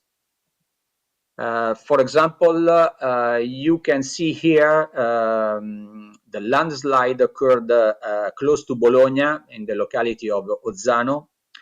The landslide has a width of more or less 50 meters, a length of 45 meters, and affected a very steep, densely vegetated pre-existing slope, having an height of more or less 40 meters. The instability caused the detachment of the blanket and exposed the sliding surface in the middle upper part. The morphological element of greatest interest of this landslide is the detachment crown, which caused the retrogression toward the mountain of the edge of the slope, which now is very, very close to a series of private houses. You can see the situation and the position of the landslide and the position of the house in the picture in this slide. Immediately, University of Bologna activate the Department of Geology, and we made a series of preliminary works in order to clean the slope of vegetation and implement a plastic sheet to prevent saturation of the slope in case of additional rains. We have also implemented a series of sensors and for a continuous monitoring system in order to study in detail the evolution of this landslide, which is very, very close to a series of houses. So this is just an example of a serious landslide affected in one land of property of University of Bologna, but this is not the only one. In the next slide, you can see another situation that occurred close to Forlì. We have a laboratory named Ciclope. Ciclope means Center for International Cooperation in Long Pipe Experiments. Is a unique facility in the world based on a closed-loop wind tunnel that is very useful in order to study in detail turbulent flows inside pipes characterized by high Reynolds numbers. The facility is represented in the picture, and the main part of the facility is the long pipe, which is long more or less 111 meters, with an inner diameter of 0.9 meter, and the pipe is made by putting together 22 modular elements. Each element is 5 meters long, and the long tunnel which hosts the long pipe is within a hill created before the Second World War in order to protect the production of military aircraft from the manufacturer named Caproni. In the next slide, it's possible to see the hill which protect the Ciclope facility. But you can see that as a consequence of the heavy rainfall, multiple landslides were originated here. One of these blocked completely the second escape route of the tunnel, and another one occupied the perimeter escaped path of the lab. Water entered inside the laboratory, and the lower portion of the pipeline, due to the pressure of the water, began to float, moving considerably from its usual location, raising the floor above the pipe itself and deforming the entire research structure. In the picture, you can see that a series of walls, internal walls, under the pressure of the water, crashed completely. The cost for intervention is estimated around 1 million euro in order to reconstruct the facility. Another example is in the next slide. You can see here the picture of the Savio River close to our new building, which hosts the campus of Cesena. You see that 10 centimeters of water in addition can create a huge disaster inside the campus. Fortunately, the only room flooded inside the building was the fire prevention room, which houses the thrust units and their tanks. Nowadays, all the internal spaces were recovered completely. The parking area is now available, and the fire prevention room is activated now. The cost for this kind of intervention for the University of Bologna was of the order of 100,000 euro. So for the balance of the University of Bologna, this kind of event had an impact, even if the number of buildings touched by this event was limited. In the next slide, you can see another building of the University of Bologna, located this time in Forlì. The flooding of the engineering school site involved all the basement floors of the building, in which boilers, refrigeration units, and related pumps of the heating and refrigeration system were partially submerged by water. We started immediately with the restoration works in order to be able to restart heating before the starting of the winter season. And we are working in this direction at the moment. Also in this case, the cost for the intervention for the University of Bologna is around 200,000 euro. University of Bologna activated a series of actions in order to help the region during this very difficult period. In the next slide, I have summarized the actions promoted by the University of Bologna and dedicated to the staff of University of Bologna involved in that event.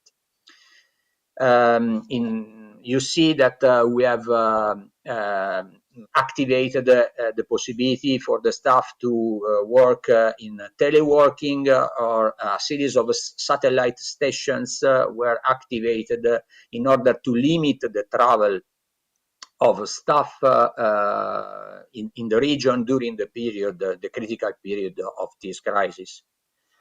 In the next slide, you can see the measurement, the actions activated by the university and dedicated to the research.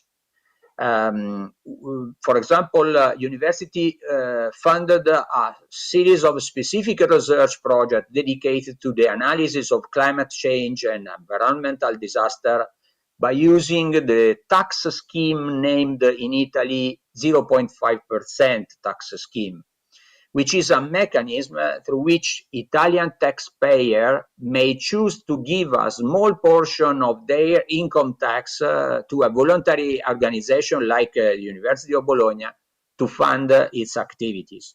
And we use this money in order to push research project dedicated to the analysis of climate change and environmental disasters.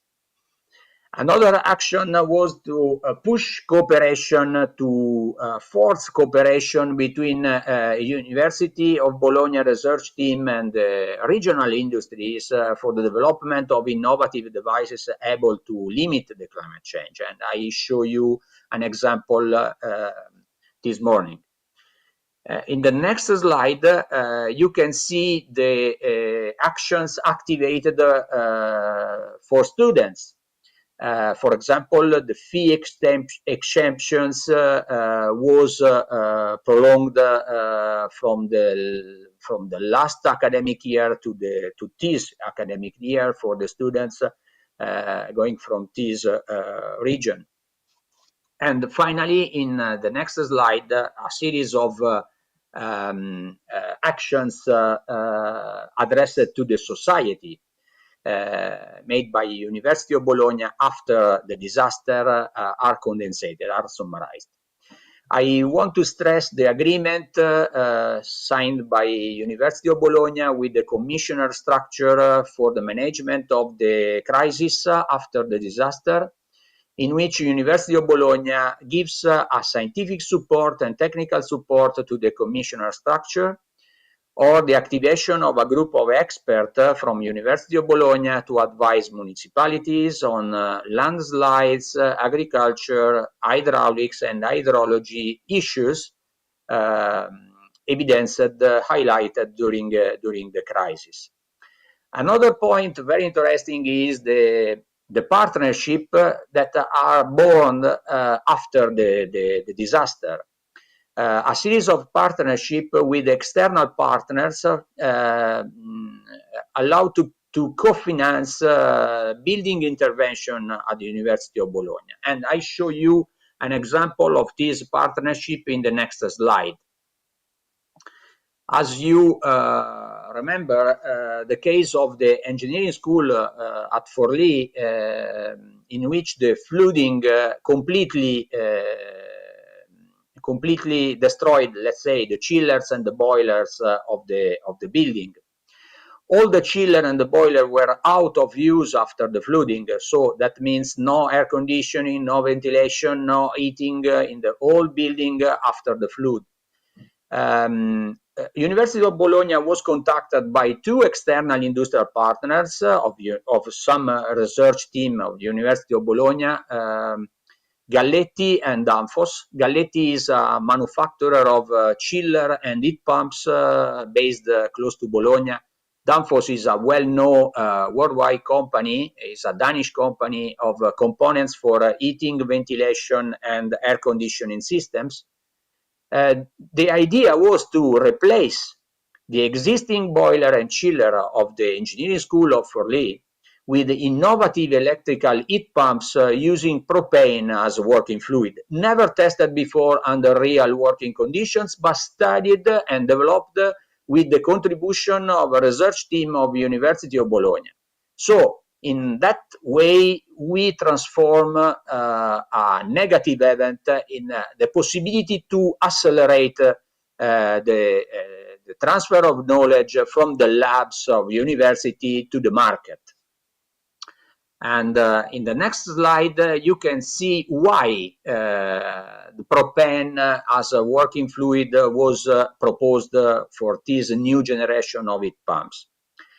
Propane is a natural gas having a global warming potential equal to 3, which means that the emission in atmosphere of 1 kilo of propane produce the same effect for the atmosphere of the emission of 3 kilos of CO2. If we compare the global warming potential of propane with the global warming potential associated to the fluids, the refrigerants used actually in heat pumps, for example, R410A, the global warming potential of propane is 3 orders of magnitude lower than the global warming potential of the R410A. This means that the impact for the climate of the new generation of heat pump based on propane can be very, very low with respect the impact of the actual generation of heat pump. For that reason, we decided to build a new prototype of heat pump by using propane, and we developed in 3 months from July to the end of September 2 prototypes that are now installed in the engineering school of Forlì. This is the first time under real working condition for this kind of heat pumps, and is the first time for Galletti,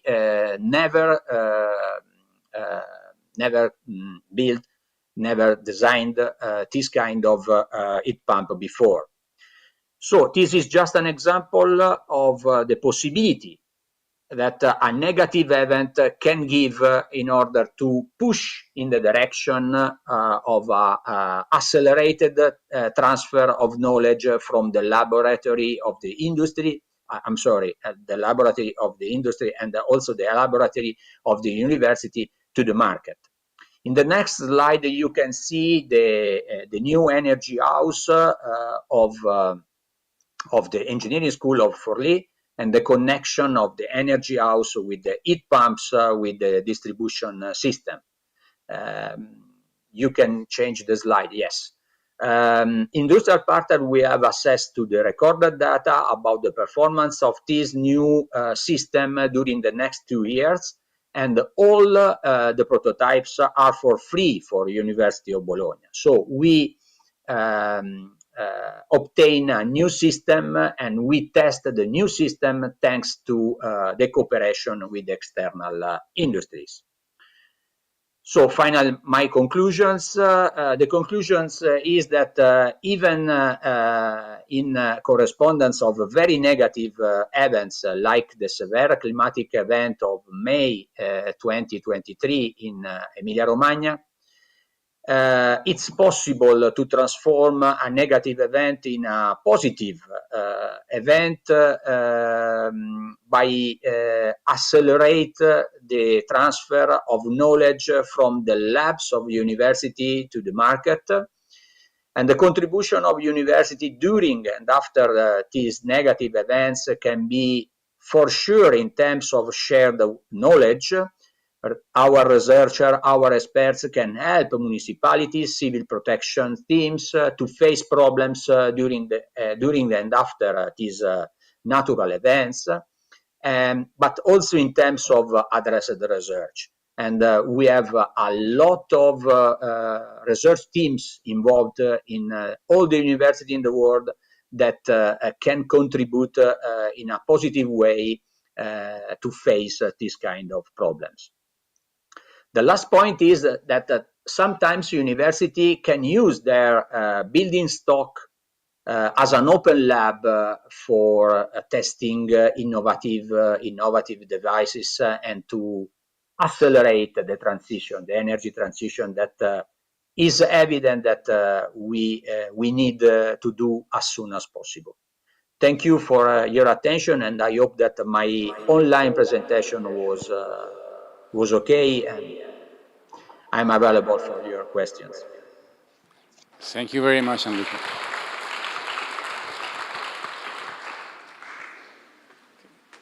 John? Great.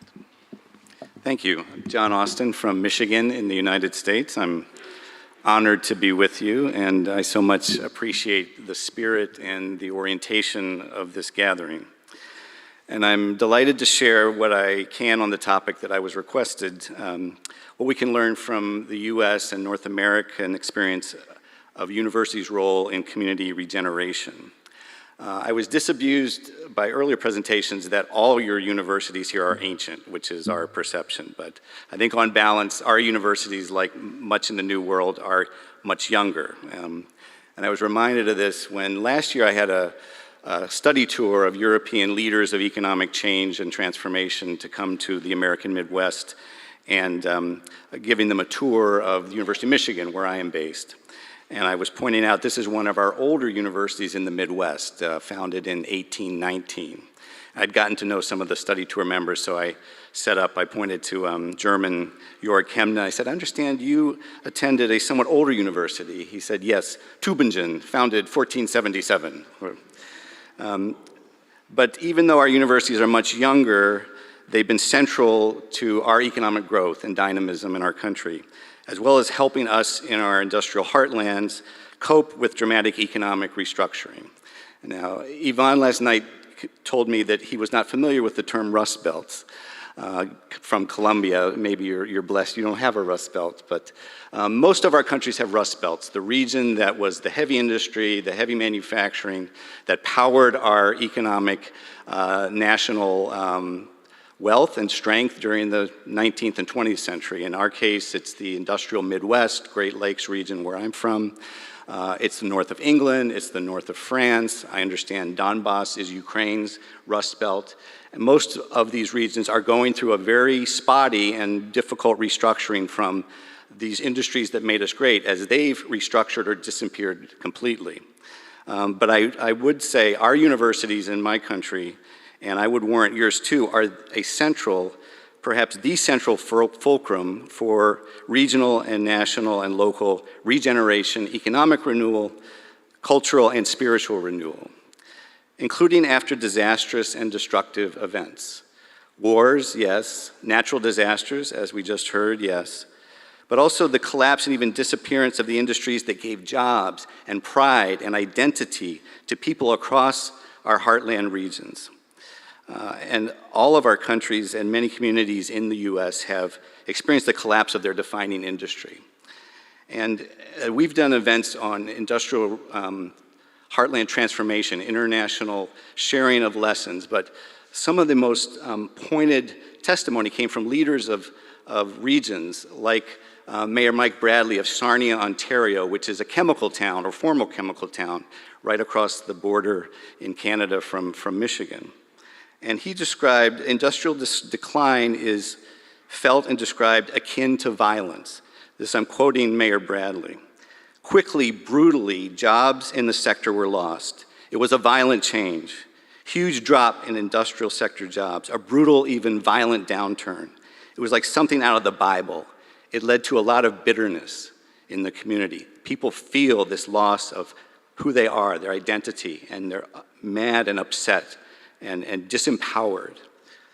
So today, in an economy that is transformed by new knowledge, skill, and technical demands, very different from our industrial heydays, universities are the most powerful fulcrum for new growth, new opportunities, new jobs, and restored optimism for our people. Let me give you a bit of U.S. university sort of history and context. In my new country, our first colleges and universities, like many, were established early, in 1600s, 1700s, on our East Coast, where we settled. The Harvards, the William and Marys, and like most of those universities at the time, they were there to train the elites, the clergy, the doctors, and the other professionals. But over time, one of the great enablers of American society, as well as our economic growth and might, was the democratization, the great democratization and spread of our learning institutions around the country. As new towns were spread and settled across our frontier, which at the time was the US Midwest, that was the frontier, settlers created religious colleges and universities to train up men and women of faith, to mark themselves as learned communities, to attract other learned people to their communities. So we have thousands and thousands of small colleges dotting our heartland region. And one of the great inventions of the great public universities, and during our Civil War, the land-grant universities were created. These are the University of Michigan's, the Penn States, the Ohio States, the University of Wisconsin, the University of Iowa. These are big universities, 50, 60,000 students, thousands of faculty. And these were built purposefully in their organization to advance commerce, agriculture, and industry, and to provide higher education for the masses, not just the elites. And later, even Harvard, President Conant, he invented our standardized college admissions process and the SAT in order to identify qualified everymans and women's to join the elite at Harvard. And then in the 20th century, we created what we call community colleges, first in Joliet, Illinois, in the Midwest, which were big institutions dedicated to train the workers and technicians demanded by the 20th century industrial economy. After World War II, again, massive public investment in our country continued. Our federal government, after the Second World War in particular, poured millions into basic and applied research, which was competitively led and won by our universities. So in health, computing, aerospace, this led directly to game-changing innovations like the internet, global positioning systems, new miracle drugs came out of that interplay of research, funding from the feds, and our great universities. Then we also free GI Bill, free higher education for returning veterans from World War II, high quality, low cost education in these large public universities that were state funded. That gave us the best educated citizenry in the world for several decades, and I would say contributed tremendously to our economic growth and dynamism. So important today to remember that as we move from agrarian small town to big industrial communities, to one where creativity, specialized knowledge, broad general knowledge, computing and digital skills are needed for all to make a decent living, that these institutions are central. And in my country, 99% of jobs that pay anything to raise a family since our Great Recession of 2009 require some post-secondary education credential degree. There aren't good paying jobs in our advanced countries for people that don't have an advanced degree that you can raise a family on. But it's technical skills, engineering, computer science, but more importantly, critical thinking. Those who can work with people not like themselves. Communicators, those who adapt to change. The broad liberal arts skills are even perhaps the most important skills to impart in a world that is defined by change. Occupations come, go, disappear. Adapting to change, learning to learn the next skill. That's what's important to impart. In today's economy, emerging sectors of industry and businesses, the coming, growing sectors, whether it's water technology, smart water folks like we heard about earlier, they all emanate from the interplay of research and development, New ideas and technologies at the intersection of universities, businesses, and investors. Think semiconductors in our Silicon Valley in my country, or the rise of biomedical, bioscience in Boston and those institutions. Most people don't know the internet, the amazing invention of the internet. Federal research funding started it. The Big 10 universities in the Midwest built it. They built the pipes, they created the gopher, the search engine. All of those technologies came out of our universities and have changed the world's economy. And where I am, university towns like where I live, Ann Arbor, Michigan, or Madison, Wisconsin, or Iowa City, Iowa, are thriving global cities, wherever there's a big, significant research university, even while just nearby there could be industrial towns that have lost their anchors that still struggle. So today's economic currency is talent, and talent likes to be, live, and work in environments like university and college towns, not just because of the shared work and they get to bump into their colleagues, but because there's arts, there's culture, there's interesting people and things to do, like this town is becoming. So where communities collapse and old industries restructure, automate, move away completely, or die, universities are the most powerful building block of regenerated economy and regenerated community. And let me give you some tangible examples, as I was asked, about once mighty, proud industrial regions that have found a new place in a changed economy. You know, Pittsburgh in Western Pennsylvania is a great example in my country. It was the center of our steel industry. It was total collapse of that industry in the 70s and 80s. A brain drain, young people fleeing.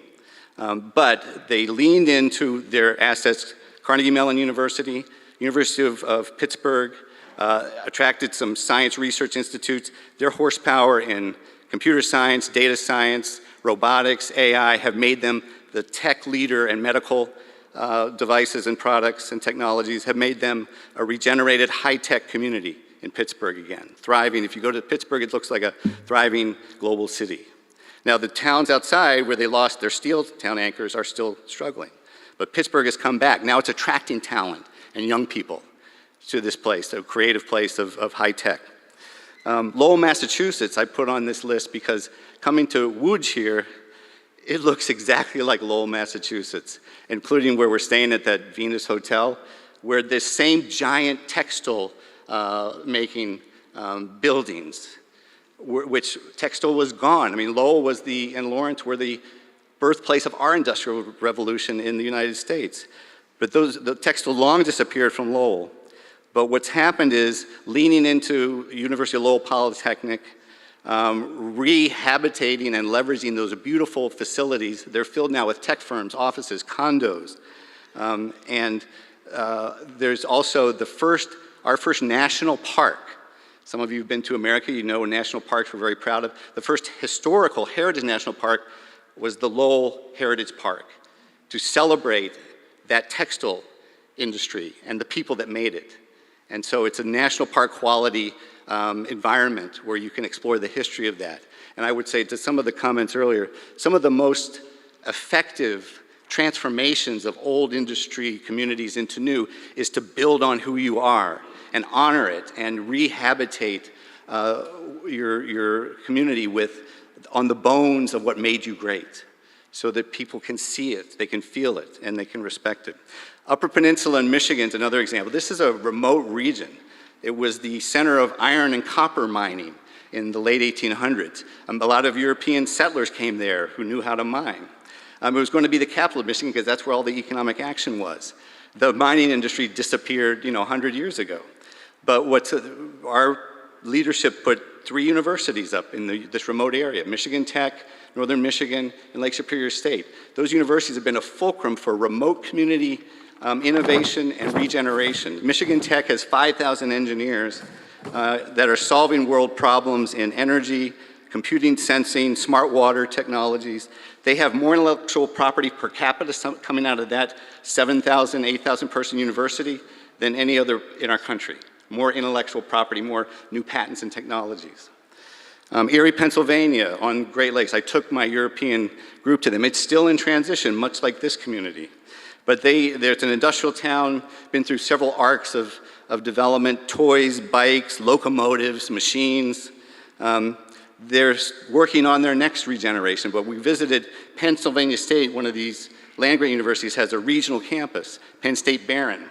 When we went there, my European visitors were just amazed because you had undergraduate students working in a tech and 3D printing lab. They're getting paid by companies, local manufacturing companies. They're developing new products and processes. They're getting the intellectual property, the patents, to own. And they're developing the future rights with those new processes and technologies. One of our French visitors said, we would not be allowed to do this in France. We couldn't do this. In South Bend, Indiana, Studebaker, an automaker. Here's a town of 100,000 people, just like Flint, Michigan used to be 150,000. Studebaker, 40,000 jobs disappeared several decades ago. But Flint doesn't have Notre Dame University, South Bend does. So Notre Dame is a world-leading global competitive university. It's now contributing $2.4 billion to the local economy, 17,000 high-tech jobs directly because of Notre Dame, and South Bend is doing better, way better than Flint, Michigan. You can see it not just in my country, but we're working with partners around the world and want to work more with all of you in this International Industrial Heartlands Transformation Initiative. The Ruhr, Germany, you saw Boschum as part of the UNIC network. You know, the German scene, they used to have 500,000 people in coal and steel in the Ruhr. No universities or colleges. This transition began. They purposely built institutions like the University of Boschum in the 60s, Fraunhofer Institutes as a fulcrum for future economic development and growth. And now they have the highest student density per capita in the Ruhr of any place in Germany. Quite an evolution from, and there are no coal and steel jobs. Manchester, UK, I'll end with, it's the birthplace of the Industrial Revolution, built on what? Textiles. It was called Cottonopolis because all our cotton went there to power the mills.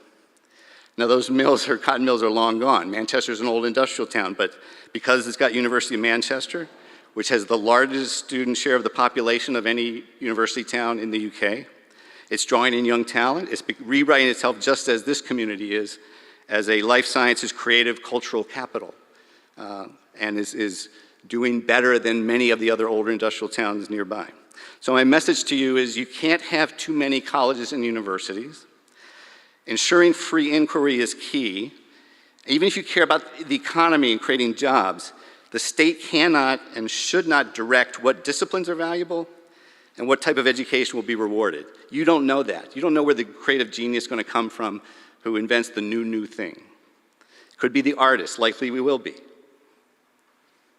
Let genius flourish and find its realization, and both the individual and the society will be enriched and rewarded. The state does have a key role. It can make higher education of all forms, in all disciplines, free, accessible, and affordable to all. It can fund the basic and applied research that the market doesn't fund, that nurtures the next big idea, the next world game-changing technology, industry, and opportunities for other people to have a decent life. So let the genius flourish, find its realization, and we'll all benefit, and society will benefit, and universities are at the center of that. So thank you very much.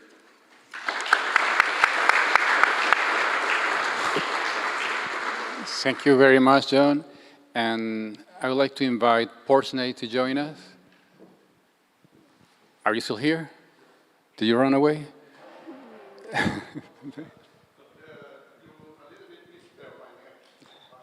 Oh, my bad.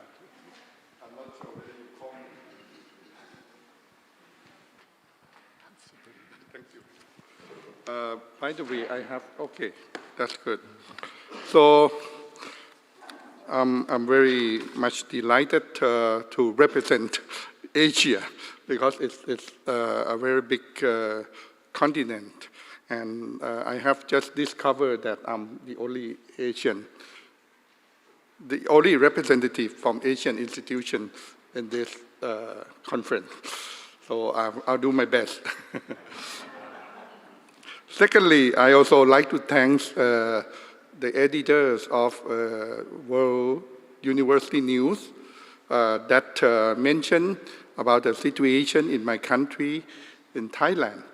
I think that that's the evidence that the university should be stronger, because we have to work towards many important goals.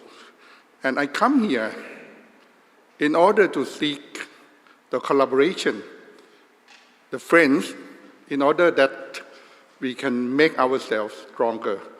I think that nowadays a lot of members of the community, they need the university more than before. And I also totally agree that the university should have the academic freedom. The university should have the free inquiry, as you have mentioned. I think that this is the way to do. And then the university is not in the ivory tower anymore. The university have to make itself relevant in order to promote the well-being of the people. Because right now, I think that it's not the normal time. We have a lot of problems in terms of environmental degradation, a lot of problems in terms of geopolitics, a lot of problems in terms of peace and security. I think that is the responsibility for every one of us to make yourself more relevant and make yourself to take the responsibility of having the livable society and the security to our country, to our city.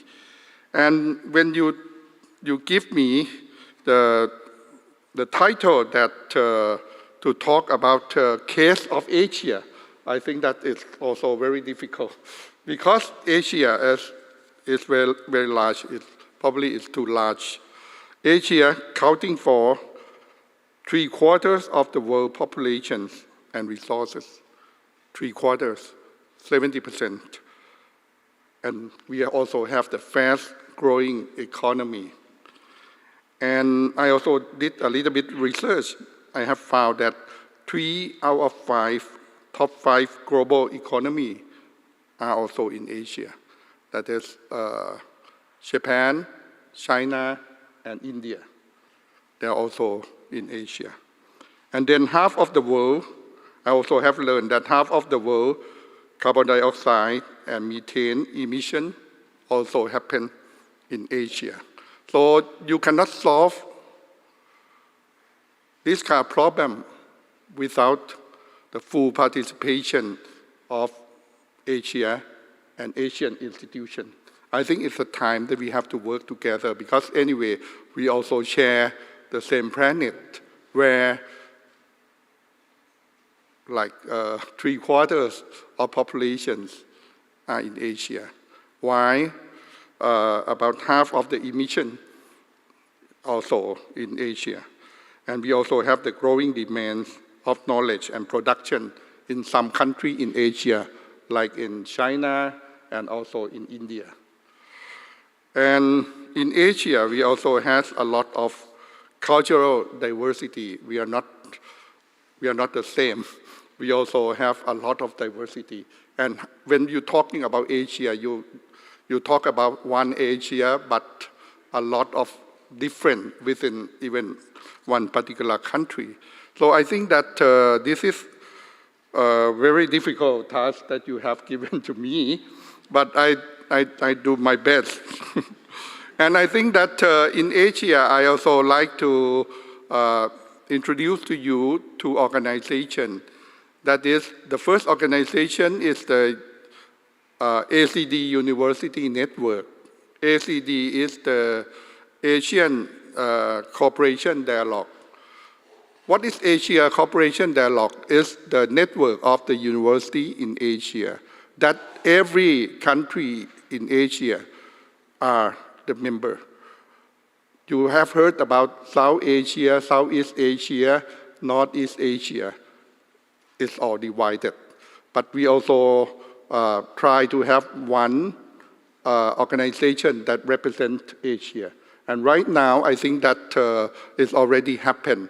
And then we also have the conference of this country in many countries, also in Thailand as well.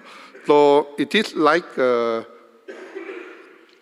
umbrella organization of Asia. And under ACD, we also have ACD University Network. That is a network that represents Asia. When I work with IAU, we also talking about EUA. We also like to have something in Asia that also can work together and can work with the organization in other continents as well. And we also have AUAP, that is Asian University President Network, that is starting by China, but right now we try to have more member of institution that these two organizations I also involved. The first one, I also just taken the position of executive director with the president from Japan, from Tokai University in Japan. So the next one, the next slide, please. Okay. Okay, so I will talking a little bit about organization, and then after that, I will talking about the problem focused on sustainability in some country in Asia, and I have to talk more about Thailand because I live in Thailand. I know more about my own country. So I think that when I have a chance to listen to the presentation from Bologna University, this also reflects me about what happened in Thailand in 2011, because we also have the flooding all over the country and all over Bangkok metropolitans. And then at that time, the government also tried to do something in order to have less damage because of the flooding and also the district authority. But what I have found that luckily the people still have more trust in the university comparing to the government and also district authority. So that's why I think that is the responsibility of the university to doing this. Because at that time, if we do nothing, then we cannot go out of our home. And then we need to have some safe space that people can use their toilet, can use their kitchen, but we cannot have everybody. We have to choose which one. And at that time, the university have played the roles. When the university can play that roles, I also realized that it might be the responsibility of the university, not the government, not even the law enforcer, because they still have trust in all of us. And I think that it's also responsibility for all of us as well. So I will have to show you some project that we have done in terms of sustainability. That is what our chair have given to me about the climate change, about the dangerous spot in the city, about the demographic change, aging society, equality and peace, and also at the end, we also have realized that what we have to do is to transform ourselves, to transform the education so that we can work, we can better take our responsibility. Because if we don't transform ourselves, we might not be able to do our job in this changing environment. So the next thing is that this is about the picture of the Asia Cooperation Dialogue. So we try to create one umbrella of network that all the country in Asia represent. And when I say Asia Cooperation Dialogue, it's not only the university, but it's the country. So these are three pictures. The first picture is in Thailand, the second one is in Nepal, and the third one is in Japan. And we also working under our government, not working by ourselves, but trying to make the network of One Asia working together. And we hope that in the future we can work more with other regions of the world. And this is also AUPF that I have mentioned about, the one that's starting with China, with the Guangdong University of Foreign Study. And right now they also have the meeting of some of the selected Asian institutions every year, trying to work with China and understand about China and other countries in Asia. But not only China, but also Thailand, and also Southeast Asia country. And then, what is this? Can you guess? This is the milestone that constitute the borderline of Bangkok. And right now, it's completely in the water. So when you go to Bangkok, you might not realize that the climate crisis has a lot of problems.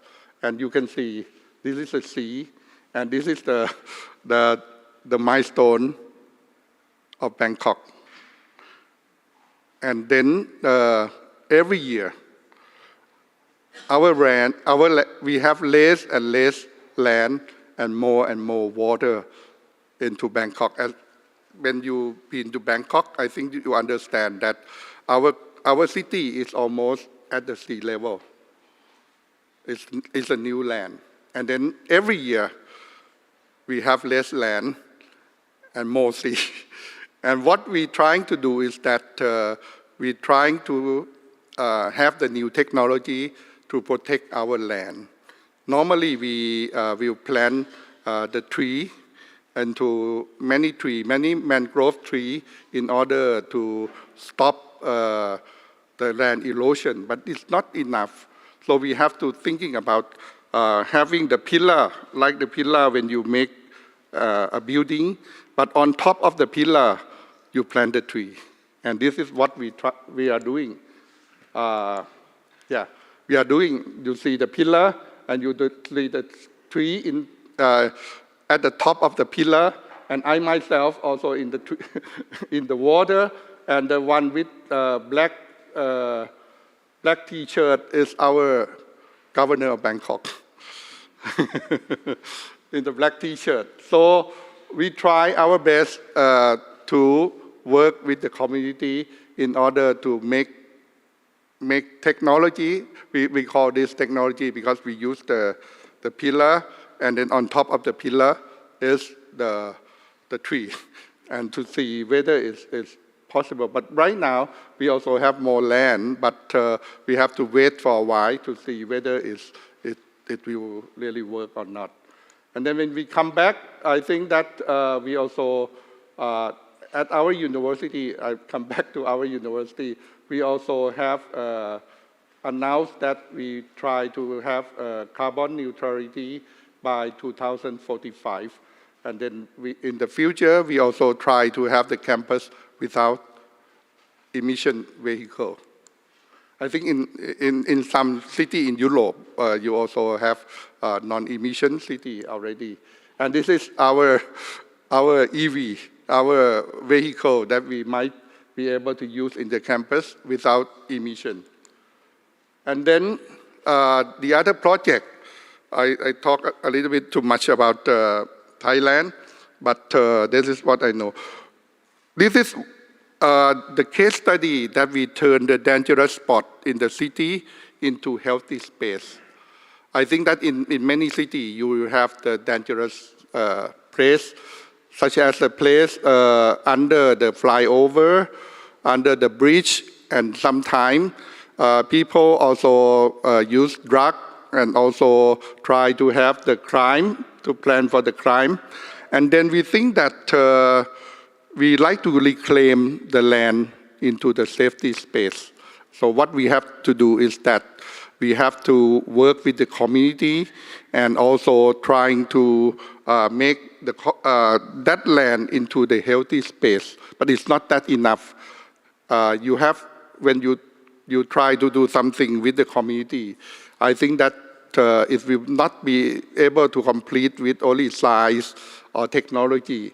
You have to understand about the people, about the management, and also about the psychology of the people.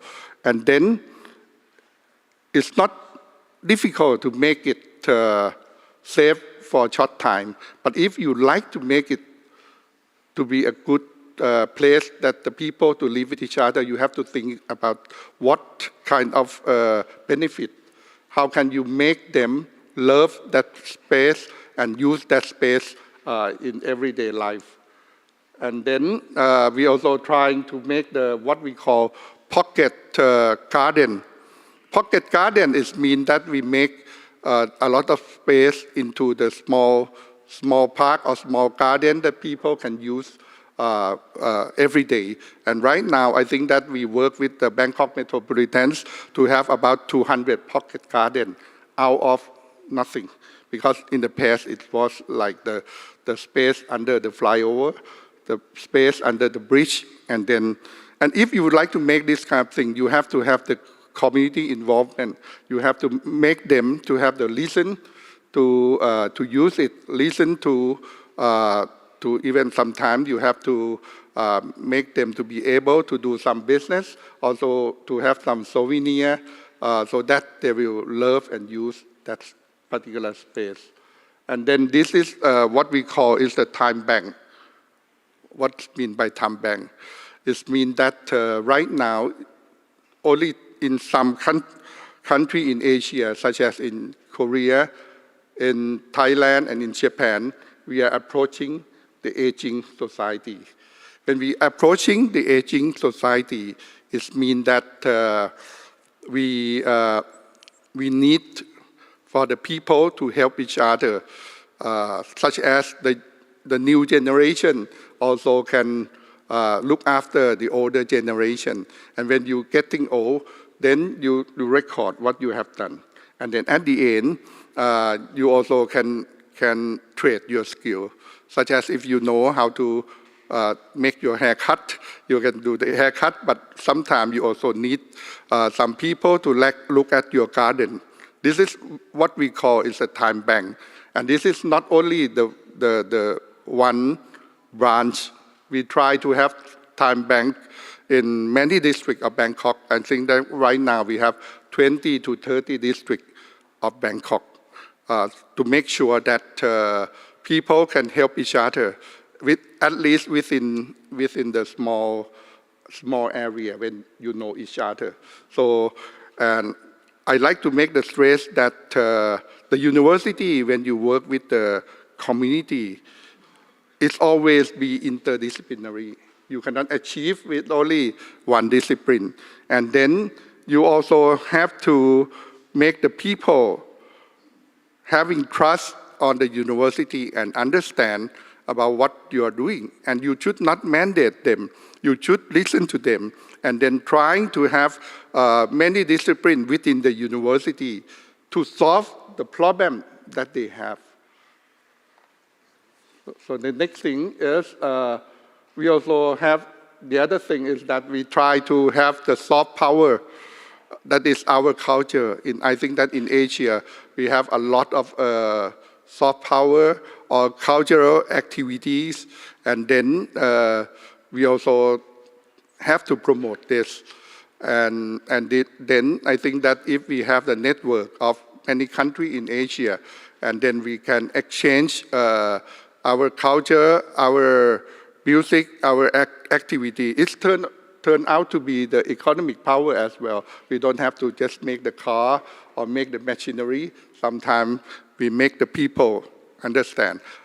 One of the success that we have made is the Thai food. If you come to Thailand like 40 years ago, not people will know very much about Thai food. But right now, I think that they know about. And then this is, again, this is our our governor of Bangkok. And then with our students, And then we also trying to promote one area in our district to call the district that we use for the soft power, used for, we call it, we're trying to promote the tourism and food in that particular area. And then the next thing is that about the peace and security.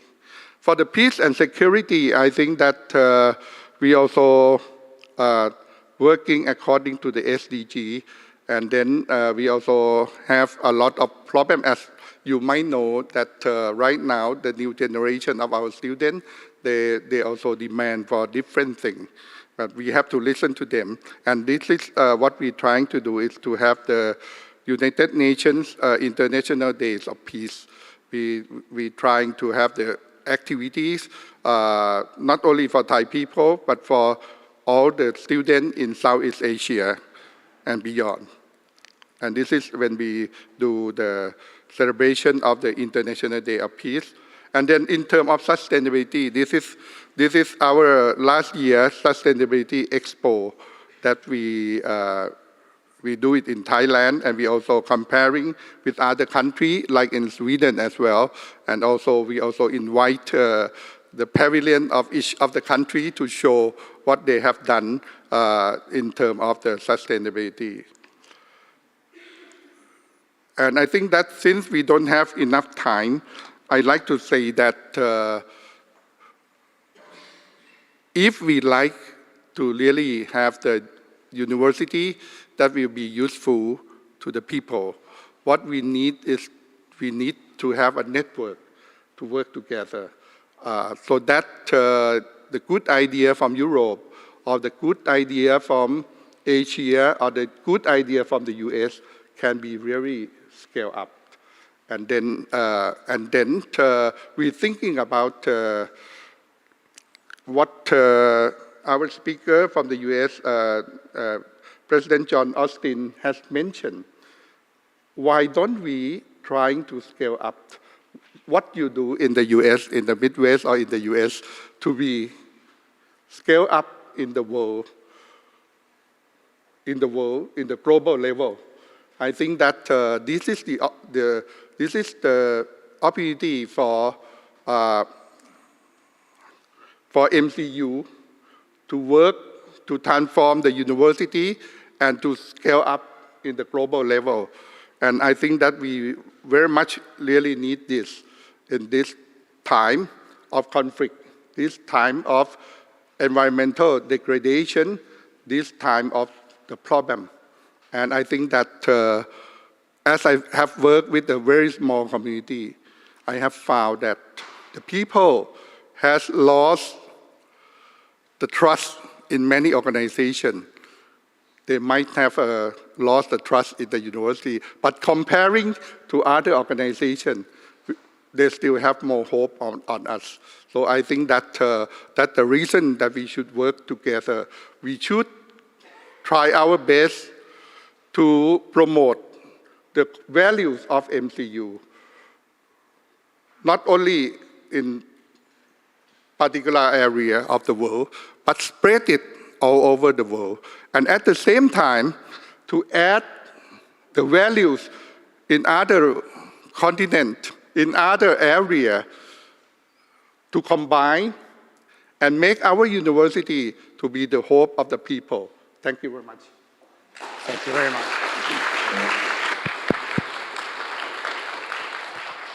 Okay, we are running very short of time, so if there's just one or two brief questions, please raise your hands. The mic will find you.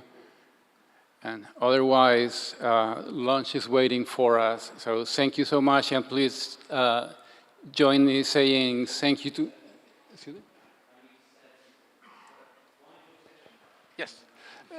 Please join me saying thank you to our panelists from these three countries, and thank you so much.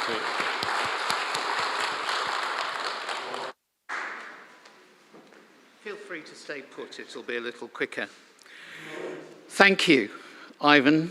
Thank you, speakers, for putting some real substance onto our theme. I have 4 things to say, and I will say them as quickly as I possibly can be. They refer to a photograph, they refer to lunch, they refer to buses, and they refer to the World Cafe table session this afternoon, and I'll do it in reverse order. On the back of your badge, you will see a QR code. If you wave your phone at that, it will show you a list of the World Cafe sessions which we have this afternoon. You are able to choose 3. All right? There's a slight difference with number 1, but I'll come to that in a minute. If you choose the 3 that you would like to go with, you will also find on the QR code introductory notes about them. Sometimes they're questions that will be considered, sometimes they're introductory material. You'll get more out of the session if you are able to look at those before you go in. All right? And now I would like to introduce a bit of low technology. May I ask, how many of you have experienced World Cafe sessions before? Not everybody, in which case I need to give you a health and safety warning. It is chaos, but it works. There are trip hazards. There are all sorts of things. Each of the tables has a number. It will take place in the hall to my right, to your left. Decide which table you would like to go to. And then, as soon as you've had your lunch, go as quickly as possible. You will find on each table a host. And that host will introduce the topic. There will be an opportunity to ask questions and discuss and so on. And then, after about 40 minutes, Carla will come round and you will hear this. And that is the time to wind up your discussion, because 5 minutes later, you move to your second sitting of the table. All right? So by the end of the afternoon, if you're lucky and you're in the right place and you're fast enough, you will get to all the topics that you want to. Now, table 1 is slightly different. It's slightly different because it's completely student-focused.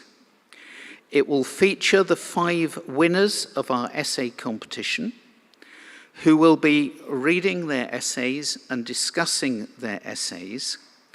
And that is going to be run like a webinar. It's going to be broadcast, and those who entered the essay competition but didn't win have been invited to join online. They'll join you with texts and messages and social media and so on, but they will not physically be there. Now that table, unlike the others, is going to run for the whole period of the time, all right? But you can leave it or you can join it if you want to. Okay, now buses. After the conference this afternoon, there will be 2 buses leaving at 5:30. One of them will go to the Vienna, Andals, and Puro Hotel. The other will go to the Ibis and the Novotel. Please get on the right bus, because it's a long walk between the 2. Now, for dinner tonight, buses will collect you from the hotel. Please be there at 7 o'clock. We cannot guarantee that the buses will wait. And there'll be 2 buses, one from Vienna, Andals, and Puro, one from Ibis and Novotel, and the buses will pick up from where they put you down. At the end of this evening, Buses will take you back at about 10 o'clock. Now, tomorrow, you are now so good at the complexities of buses that it's been made more complicated. There are some people tomorrow, about 34 of you, who will be signing the Magna Charta. You are asked to board a bus at 8:30, and the pickup points are the same as tonight. And you will come to this hall, you will robe, you will be briefed. Think of it as a degree graduation ceremony, and you won't be too far wrong, but we need to prepare properly to make it good. If you are not one of the 34 people that are signing, there will be a bus leaving from at 9 o'clock, again 2 buses from the same point. If nobody gets there, I will know that I've made a mess of this announcement. Lunch will follow, but before then, there is the conference photograph. And if you could all make your way to the front, you will be guided by our colleagues to stand in the seats, and the photographer will perform a precarious act on the top of a stepladder to try and get you all in. Thank you all very much.